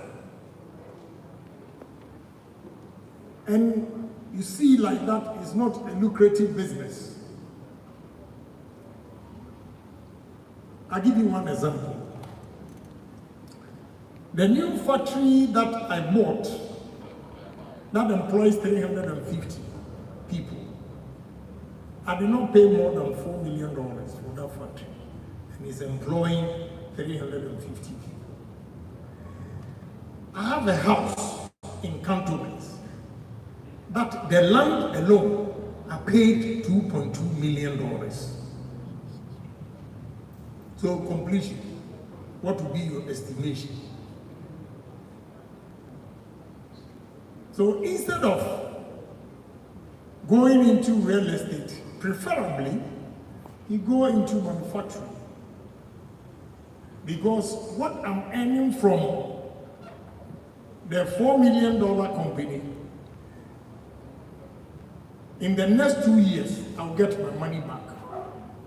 Whereas the properties that I have are sitting there idle, empty. Nobody is buying it. You see so many apartment buildings going for sale, for sale. They are there for sale. These are the contractors who have decided to go into real estate. It's not about that. The mere fact that you've given it a thought shows that you want to be an entrepreneur. So I will encourage you, but be careful which area you enter into. It's very, very important. But I'm not, honestly speaking, I'm not fascinated with it. I'll give you one. I don't have to tell you, but I don't want you to make mistakes. So I'll share my personal experience with you again. I put 3 million aside, 1 million at a bank for my new house, 1 million to complete my new coastal, and 1 million to do the earthwork, the civil works at the steel plant. Would you believe that the $1 million I put in my house is finished? And when you go there, it's uncompleted. The $1 million I put in the coastal, when you go there and see the level, something that is going to bring me money, when you see what $1 million has done with the new coastal, 31,000 tons, you have no idea. $1 million in the steel plant, when you go there and you see the earthworks that they've done. And meanwhile, the house, $1 million, is like you have a sieve. Now you're dropping the water in there. It goes just like that. So you have to be careful with real estate. That is all I can tell you. It's good. It means you want to be self-independent. You want to do your business. It's good. But you have to be careful. I'm not saying I'm writing it off completely, no. But try other manufacturing areas and you see what will happen.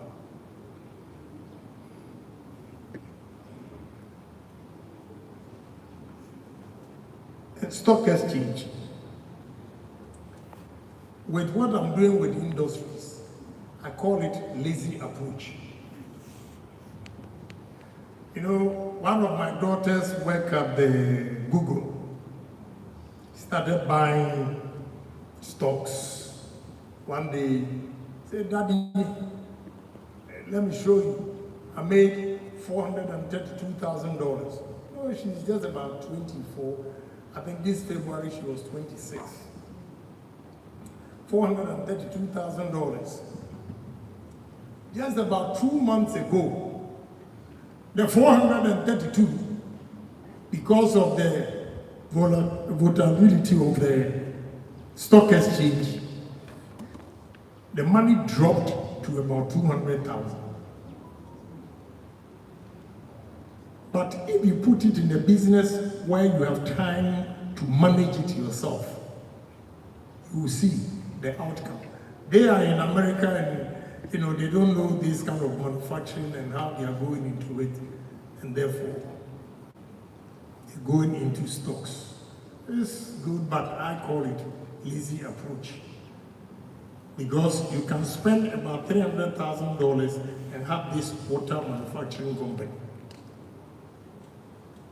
And in the next 1 year, you will get your $300,000 back. So stock exchange and real estate, if you are into business this side of the world, you see that stock exchange and real estate, they don't bring money. I'll give you a typical example again. Donald Trump, when we were in America with Trump Palace and all those, then you have Hemsley Palace, all those. Now the tech guys have taken over. The tech guys, technology guys, they've taken over. So you should watch the trend, how it's going before you invest. Priority.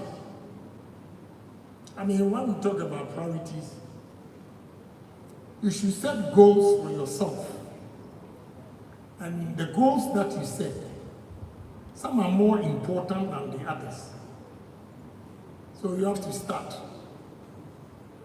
Another example, I'm a pragmatic guy, and therefore I always want to give practical examples from my own experience. I stole idea from Honorable Sticker. A friend of mine was going to buy a car at $250,000. And Honorable Sticker came to me with equipment that he has imported to build his water bottling company at $250,000. Whose priority is right? Because when you buy a car at $250,000, you take it out of the showroom to your house, the value depreciates right there, because you drove the car from the showroom to your house, depreciation sets in. Whereas when you set up the factory, appreciation, it appreciates in value. So every individual should set his priorities straight. Some of them are just lavish. Some of them, when you invest in, it assures your future. So priority in every decision making, you have to prioritize the most important point first, the most important project first, before you go to others. Then the last one, we talk about savings. You need to save. No matter how small your money is, if you want to raise capital and you have a vision, you have a dream to be yourself one day, you have to save your money, no matter how small it is. But one day, you accumulate enough capital to invest. So do not think that you have a dream, a good proposal, and you are going to bank for a loan. You are going to work for the bank for the rest of your life. I hope I've exhausted the questions so far. Thank you very much.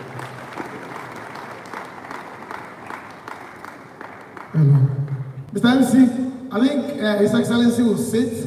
Then we'll ask you to invite the dean to come and speak. Then maybe there's time, because people have been sitting for long. Thank you very much, Mr. Thank you. So let's appreciate Honorable. Let's appreciate him. Let's appreciate him. Thank you very much, Honorable. And Mr. DJ, just give us an interlude whilst our Dean of Students, Prof, takes over. When she's done, we will see if we have to revisit the second part of the Q&A. Please, just an interlude whilst we prepare to go.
See, as I'm talking to you, Honorable KennedyAgyapong Agyapong. Yes, so we have some drinks here. But they are still on it. The session is going. Still going. As I'm talking to you, the head of the dean or the headmistress of the CentralUniversity must mount the podium and also give his advice.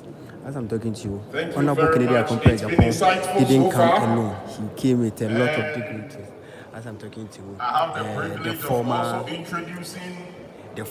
the house we have the former deputy finance minister also is here. The former contestants of the what do you call it? Ningo Prampram MP also is here. Honorable Agyapong Agyapong also is here. I know a lot of people are giving applause to Honorable Agyapong Agyapong of the massive speech he gave today.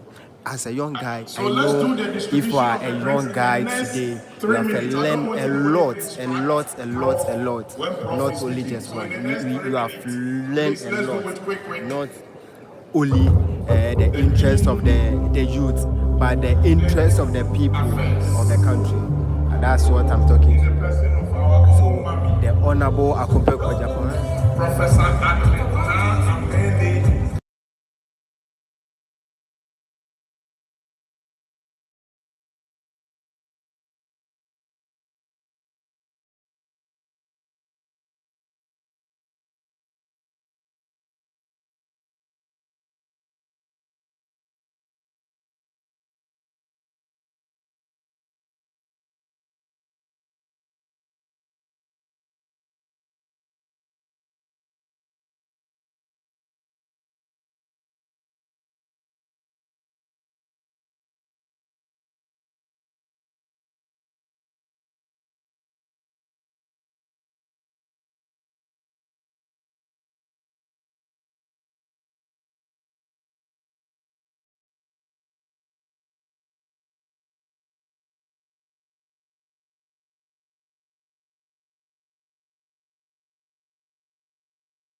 resume our seats. She was once the head of Department for the Management and Public Administration at the Central Business School. Proud to join Central University, she was a full-time lecturer at the University of Ghana. Teaches diversity of courses including entrepreneurship and international business management. Associate member of Chartered Institute of Marketing. She served in both the public and private sector in Ghana. There is a lot about her. She's been on the board of Ghana Immigration Service as the board chairman. And I see a long resume. She's been on a lot of international bodies. Ladies and gentlemen, she's also the national president of Accra Girls. So if we have Accra Girls students here,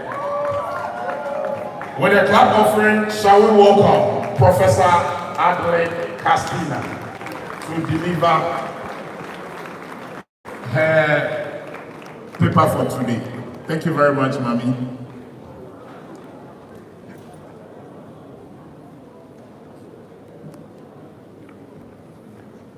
Usually we would say all protocols observed. So riding on the back of already established protocols, I welcome all of you to Central University. Without saying it, you know it already. This is the foremost private university in the country.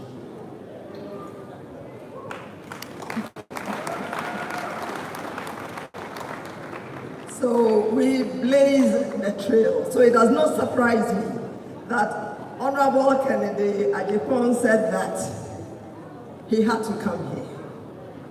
I did not want to say that first, but he had to come here. Honorable KennedyAgyapong, dignitaries with you, I acknowledge your presence and I extend the warmest of welcome from the Chancellor, the Pro-Chancellor of this university. You know the Chancellor in the person of Dr. Mensah Otabil.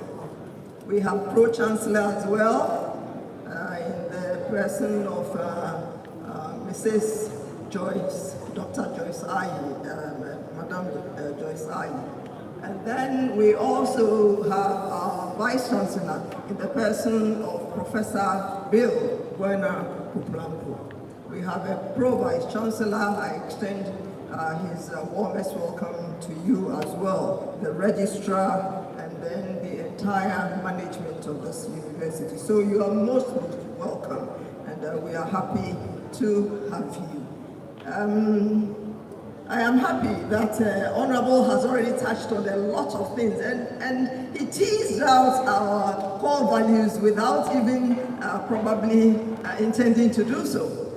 And it indicates that we are indeed on track in accomplishing the mission of this institution. And simply put, Central University seeks by way of mission to raise transformational leaders,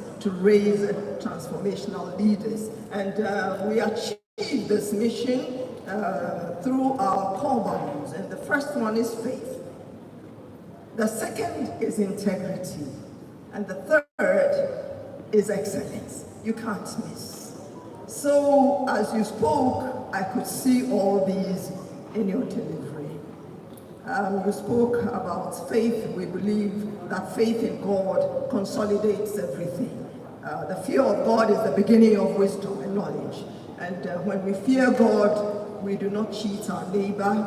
We become very serious leaders, and we make sure that the flock are well taken care of, or the nation is well taken care of, utilizing God-given resources. You spoke about integrity as well, and I always say that the office of the prosecutor would become redundant if there is integrity even in leadership. So integrity is significant even in business and in entrepreneurship. Excellence, we cannot miss. And I always say that when we talk about excellence, it does not mean that when you are competing with your neighbor and you cheat your neighbor, then you have excelled. But you work on your own talents, your gifts, and your capabilities. You talked about core competencies, you talked about comparative advantage, and these are areas that are very significant. Ghana has got a lot of resources, natural resources. But we need to develop those natural resources, add value, and make sure that we can create some core competencies, unique capabilities, such that even to copy or emulate becomes difficult. And then we hold the patent rights, and then we can really generate a lot of income from those unique capabilities or core competencies. So then we gain competitive advantages. We want to address issues like our trade deficits. So balance of trade, trading with our international partners, we are importing more than we export. And if entrepreneurship is in the forefront of the activities of the Ghanaian business world, I'm sure that will export a lot. There are millions of products that come to mind that Ghanaian entrepreneurs can just pick one after another. I normally say that everybody loves baked beans. But what is baked beans? Maybe beans with a little bit of sauce, and they are baked in a unique way, and we all, children and everybody, loves it. What about our own beans, the cowpeas and other things? We have not canned these enough. So these are some of the things that I wanted to talk about. Going further, I also want to speak, since we are talking about leadership, I want to talk about certain qualities or functions of a leader. And normally managers, they will maintain the status quo. They do not create policy. They are not concerned about change. We are talking about a paradigm shift. We cannot continue to do the same thing in the same way and expect different results. So there must be a change.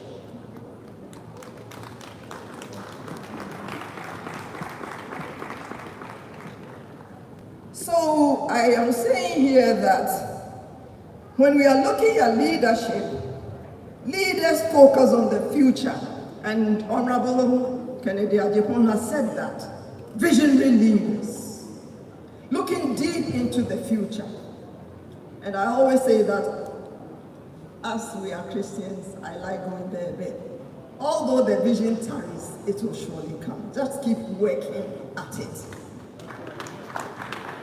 Ghana wants to become a middle-income country, talking about some $2,000 maybe per capita, then we need to work at it.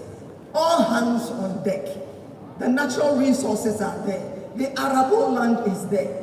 We have got a lot that we can package and sell to the international markets. We can feed the whole world. So leaders focus on the future. They create change. Managers normally, they maintain the status quo.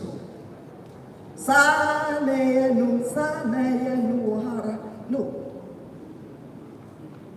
Sometimes we need to look outside the box.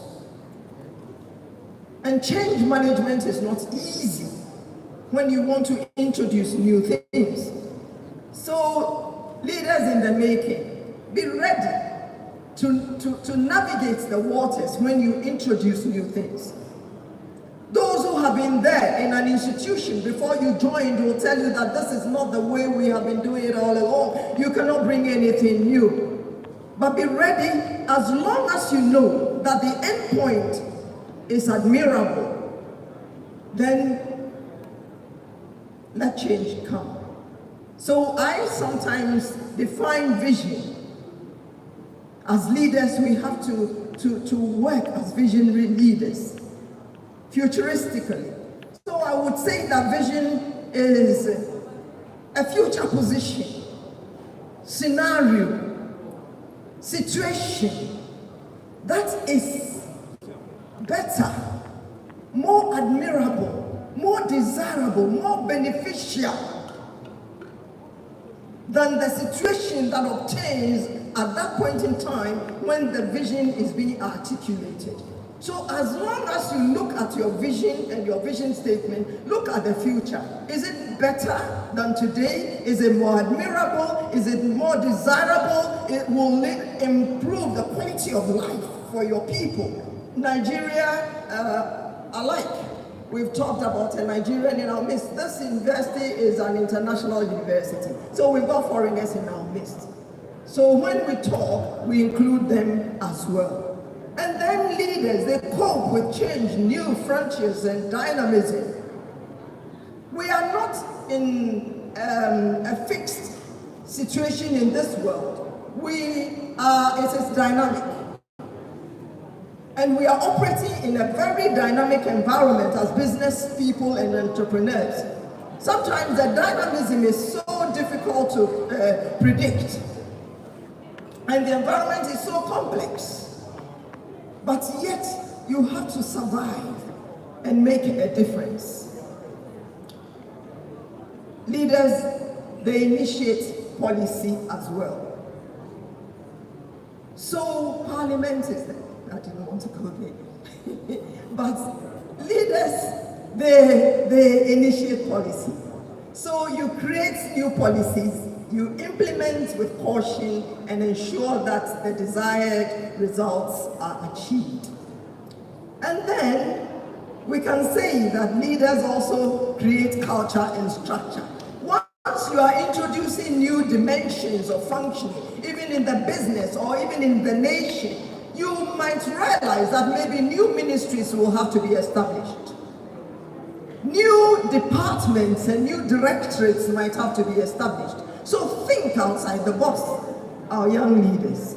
And then leaders establish emotional link with their followers. A leader is not removed from the bulk, from those who are at the bottom of the pyramid.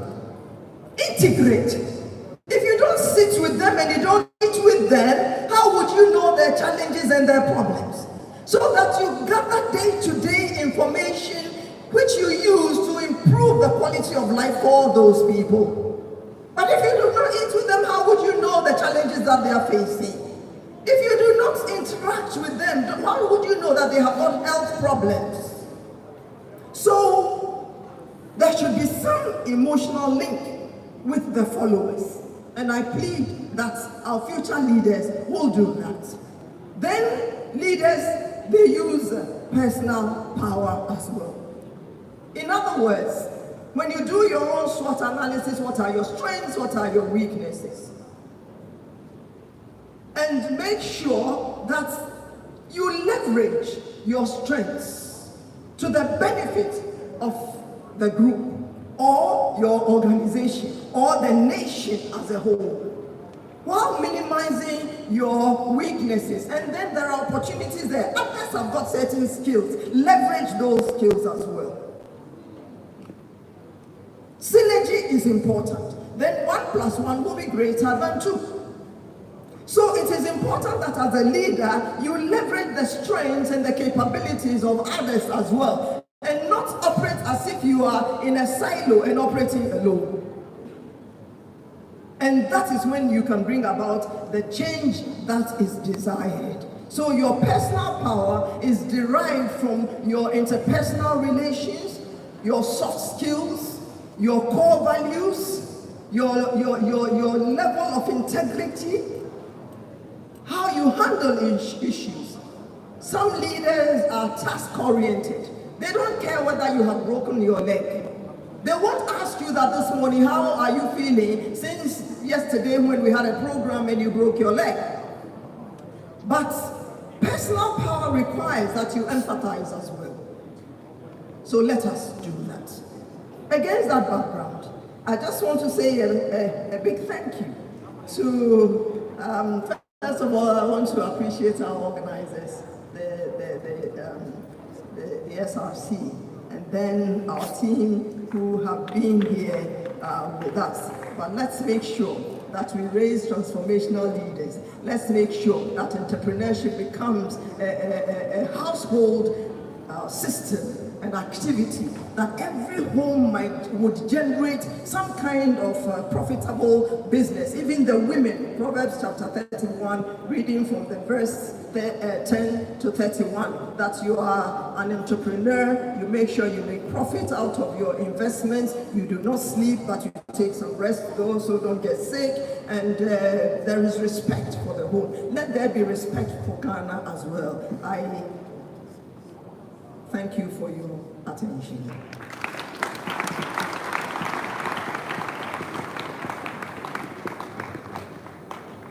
Oh, we can do it better. Thank you, thank you, thank you. All right. The vision is for an appointed time. Yea, though it tarries. One day, it shall come to pass. Amen. Oh, you don't have faith. One day the vision shall come to pass. If you know, you know. Thank you very much, Prof, once again. It's been an insightful section. We've had a lot to take home. And at this point in time, we would move straight to the next section. The SRC have some presentations to make. And we will go straight to that one. So we'll invite the SRC. We have some SRC, both the IMC chair and then the planning committee. There's some, yes. Kelvin and Co, please come around.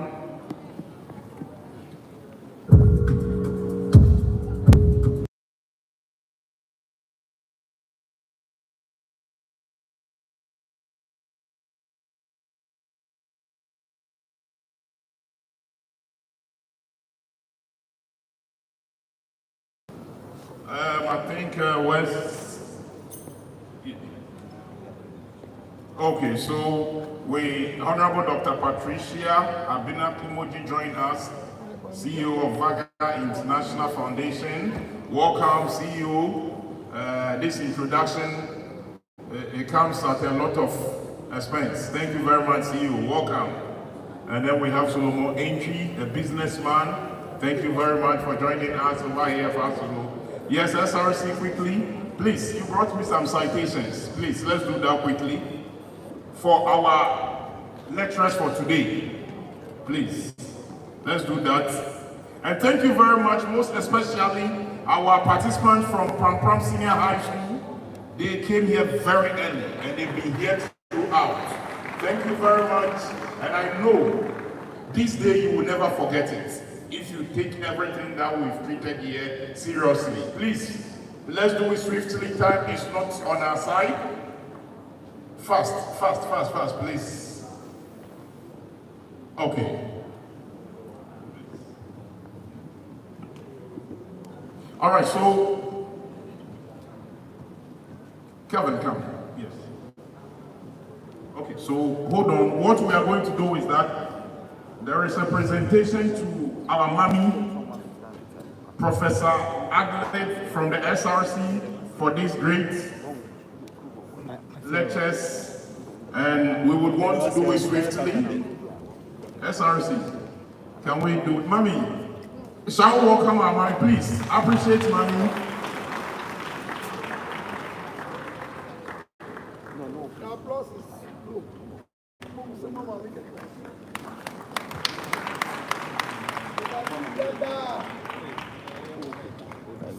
Citation in honor of Prof. Adelaide Kastner, presented by the Student Representative Council of Central University on the occasion of the Youth Quake Conference. Theme: Entrepreneurship and National Leadership. And the date was 15th of May 2025 in Trinity Hall, Central University. In honor of your exemplary leadership, visionary stewardship, and tireless service to the students and alumni of Central University, we express our heartfelt appreciation.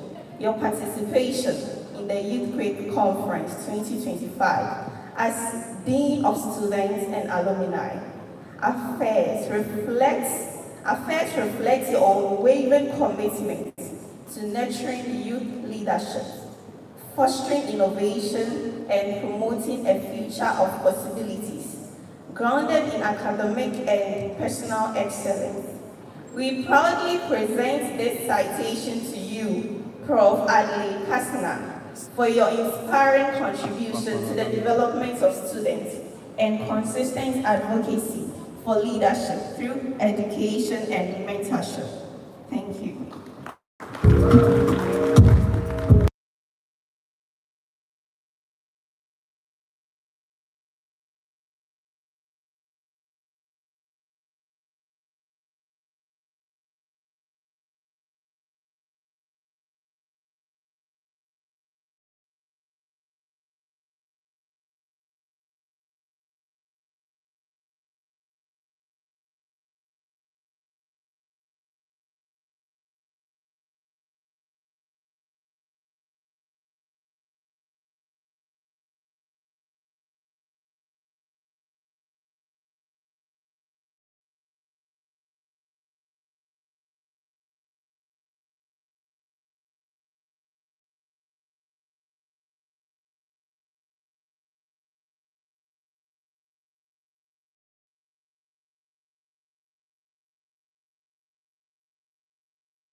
You can do it, but Honorable KennedyAgyapong.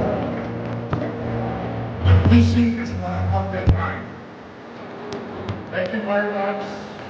Thank you. Thank you.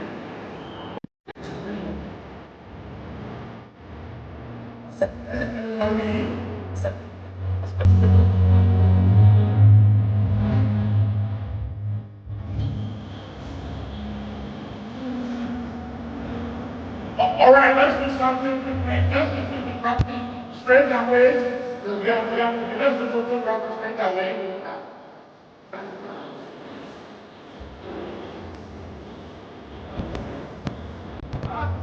So,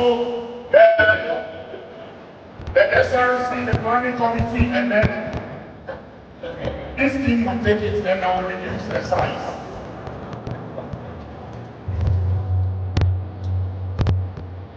Okay. All right, thank you very much. Thank you. So, Prof, SRC team, and then Honorable will take a shot.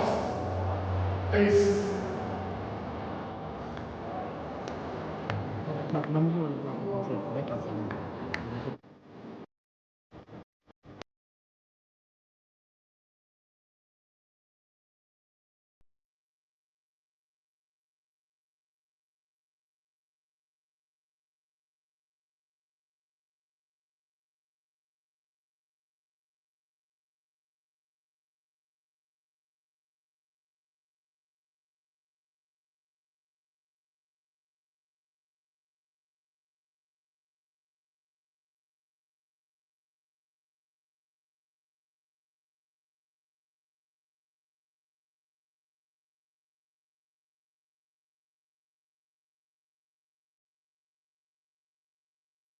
Here present all to come for a group picture with Honorable KennedyAgyapong and then our man.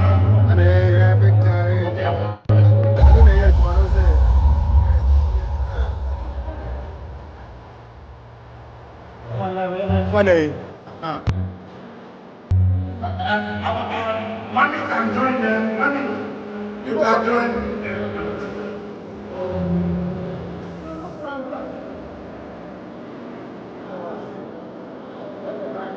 What do you know, smartness? After this one, Central University student here, please join photography.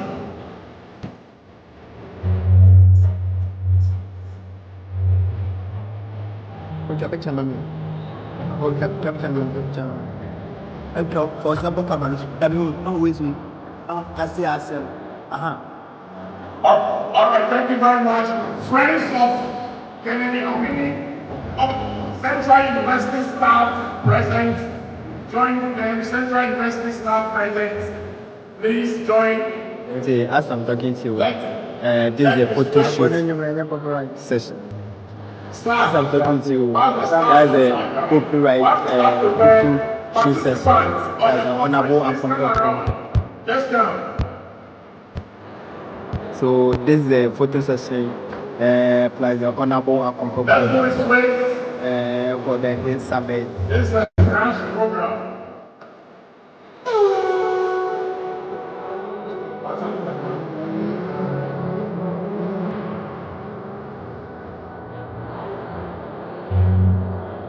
Okay, so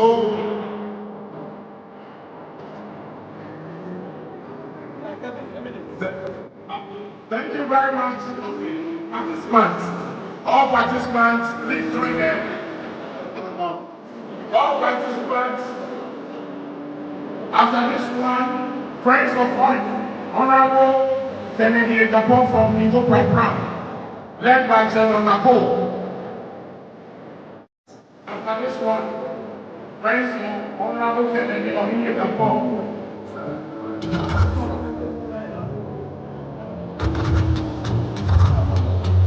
After this one, friends of KennedyAgyapong from Nigo Program, led by CentralUniversity.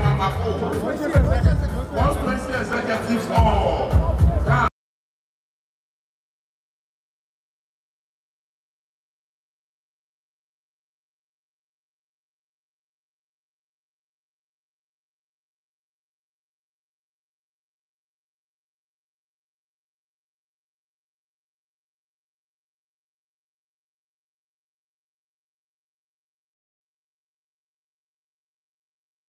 join.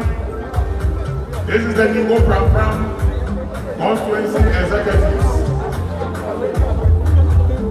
If I fail to call this group, I have an issue to deal with. Thank you very much.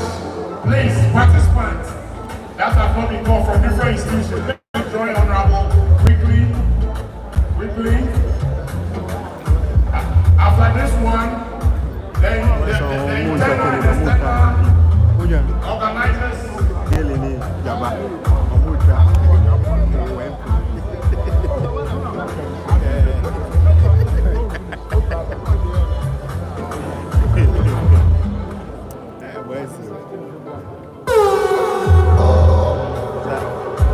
All right, so the planning committee, please take the last one step. Planning committee, please join. Planning committee, join. Swift.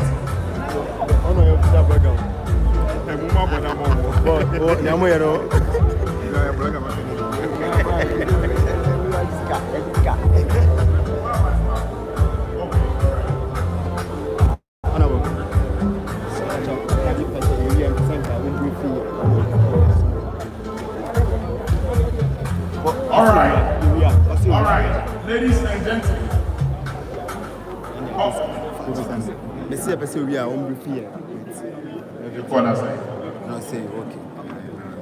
Thank you very much.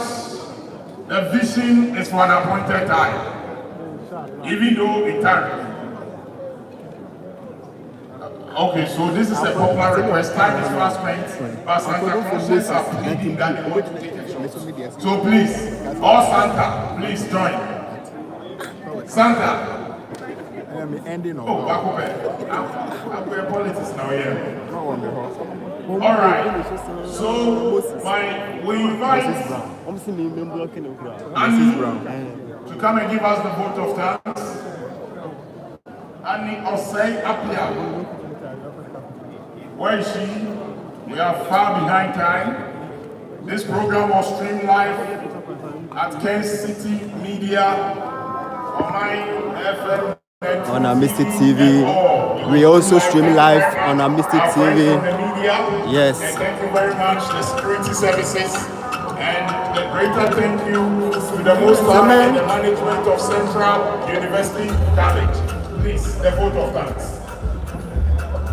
Thank you very much. Distinguished speakers, esteemed guests, faculty, students, friends of media, and then friends of CentralUniversity. On behalf of Students Representative Council and the entire school community, I am honored to deliver votes of thanks at the Youth Quick Conference held as part of SRC Apaba Week 2025. First and foremost, we give thanks to the Almighty God for granting us grace and their favor to successfully host this impactful public lecture. Our sincere appreciation goes to the keynote speaker, Honorable KennedyAgyapong, for pastful insights on entrepreneurship and leadership. Your lecture has impacted our hearts to many here today. To Professor Adley, Dean of Students and then Alumni Affairs, thank you for your unwavering support and thoughtful presentation. Your dedication to the youth development and leadership continue to inspire us all. Our heartfelt appreciation goes to our hard-working planning committee and the members for this conference, especially our coordinators from office of our keynote speaker. To all invited dignitaries, faculty members, conference participants, students, the security service, and our friends from the media, we say thank you for your attention. Thank you all, and may God continue to rise together. God bless you. God bless CentralUniversity. Thank you very much.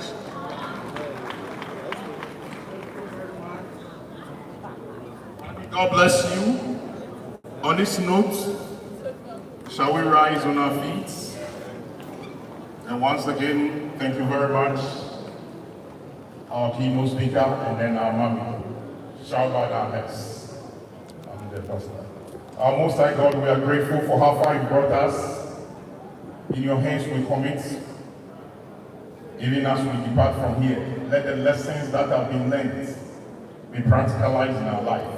We are grateful for our lecturers for today, Honorable KennedyAgyapong and our Mami Professor Adley. Let whatever has gone out of them, let it be replenished, and let the vision come to pass at your own time. We thank you, we bless you. In the name of Jesus, we have prayed. Amen. Amen. So, safe journey. You can have some 5 minutes interaction section, and then we go. Thank you. Thank you. Very simple, yeah. Simple. Yeah.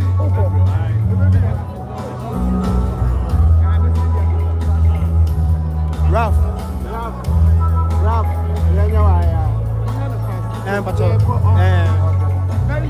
Simple.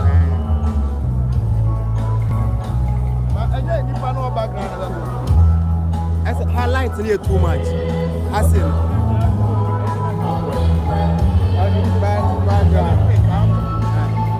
Honorable, but this initiative, you say when I organize Bibia, I brought a book, you say your mistake. Rushing out to me to her, echo chair. But this initiative, I cost to our other university and absolute wavelength. Okay.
Thank you, Honorable. Thank you.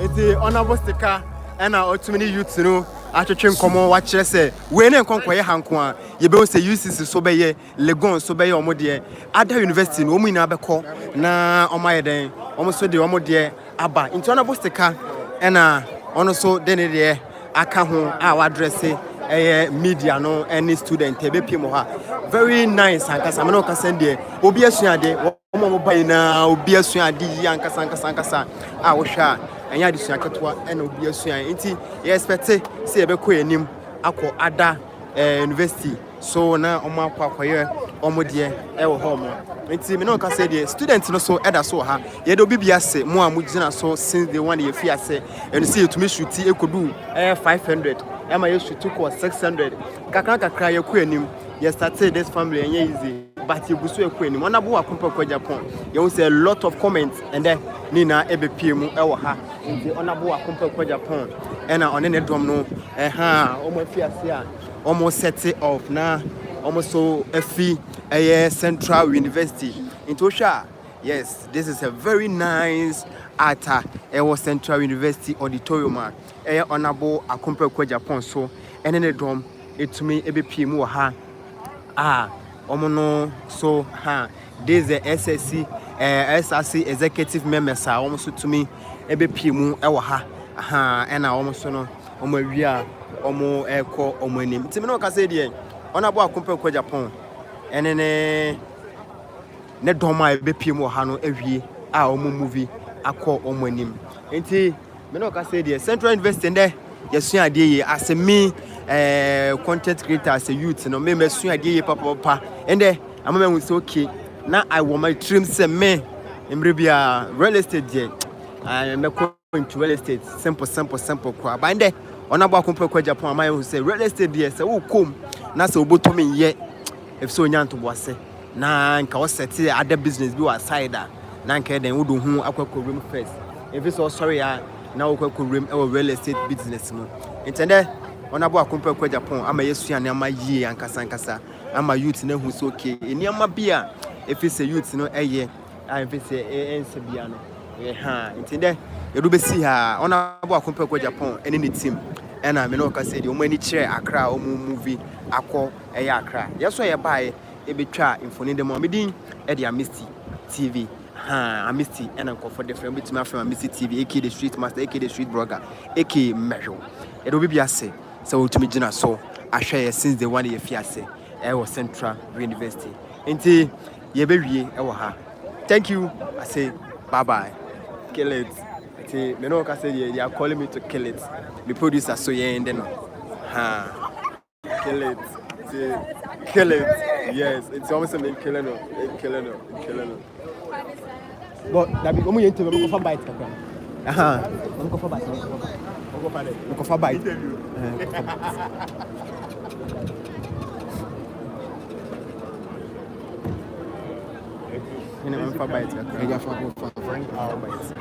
what is deposited in Honorable Kennedy to the youth of this country, and that is the whole brain behind the Youth Quick Conference project. And this is just the first point. We will be moving to various places. So the man is full of wisdom in terms of how you become an entrepreneur. So we want him to impact the young people. Okay, beyond delivering what is deposited to him, practically, is there anything as part of this project? Okay, so this is it. I don't want to come in with any other thing, but the truth is that Honorable KennedyAgyapong, you know, when you mention his name, what comes in mind is the presidential ambition, which is at play here. And so, yes, obviously Ghanaians need to have a practical version of the man Honorable KennedyAgyapong. People just know about him maybe in the media, but you've been here throughout the lecture series. You can see that this is a man full of, let me say, potentials. And I saw a lot of young people taking notes. So basically, we believe that the country, we have tried a lot of people. But it's time for the entrepreneur. It is time for somebody who believes in the fact that we are supposed to create. The country should move beyond where we are. So this is the time that we test a new breed of citizens. Somebody who believes that we need to train the citizenry to become people who create businesses. And that is what Honorable KennedyAgyapong is here. And you know, the country, one of the biggest challenge has to do with employment and unemployment. And so if you have somebody who will give you the practical processes and will lead you in terms of the necessary requirements so that you can set up and start your own, then this is somebody who is giving you independence. This is somebody who is giving you liberation. And I believe that Honorable KennedyAgyapong is the right person for this very cause. And that is why we are moving with him. And I believe that in due course, Ghana would reward and bring in a leader and a president who would shift focus. There will be paradigm shift, and we will move beyond just being at where we are when we finish school looking for a job, and we'll get to the point that even in school we think of creating jobs. And so that is why we are here today, to let people know what Honorable KennedyAgyapong is made of.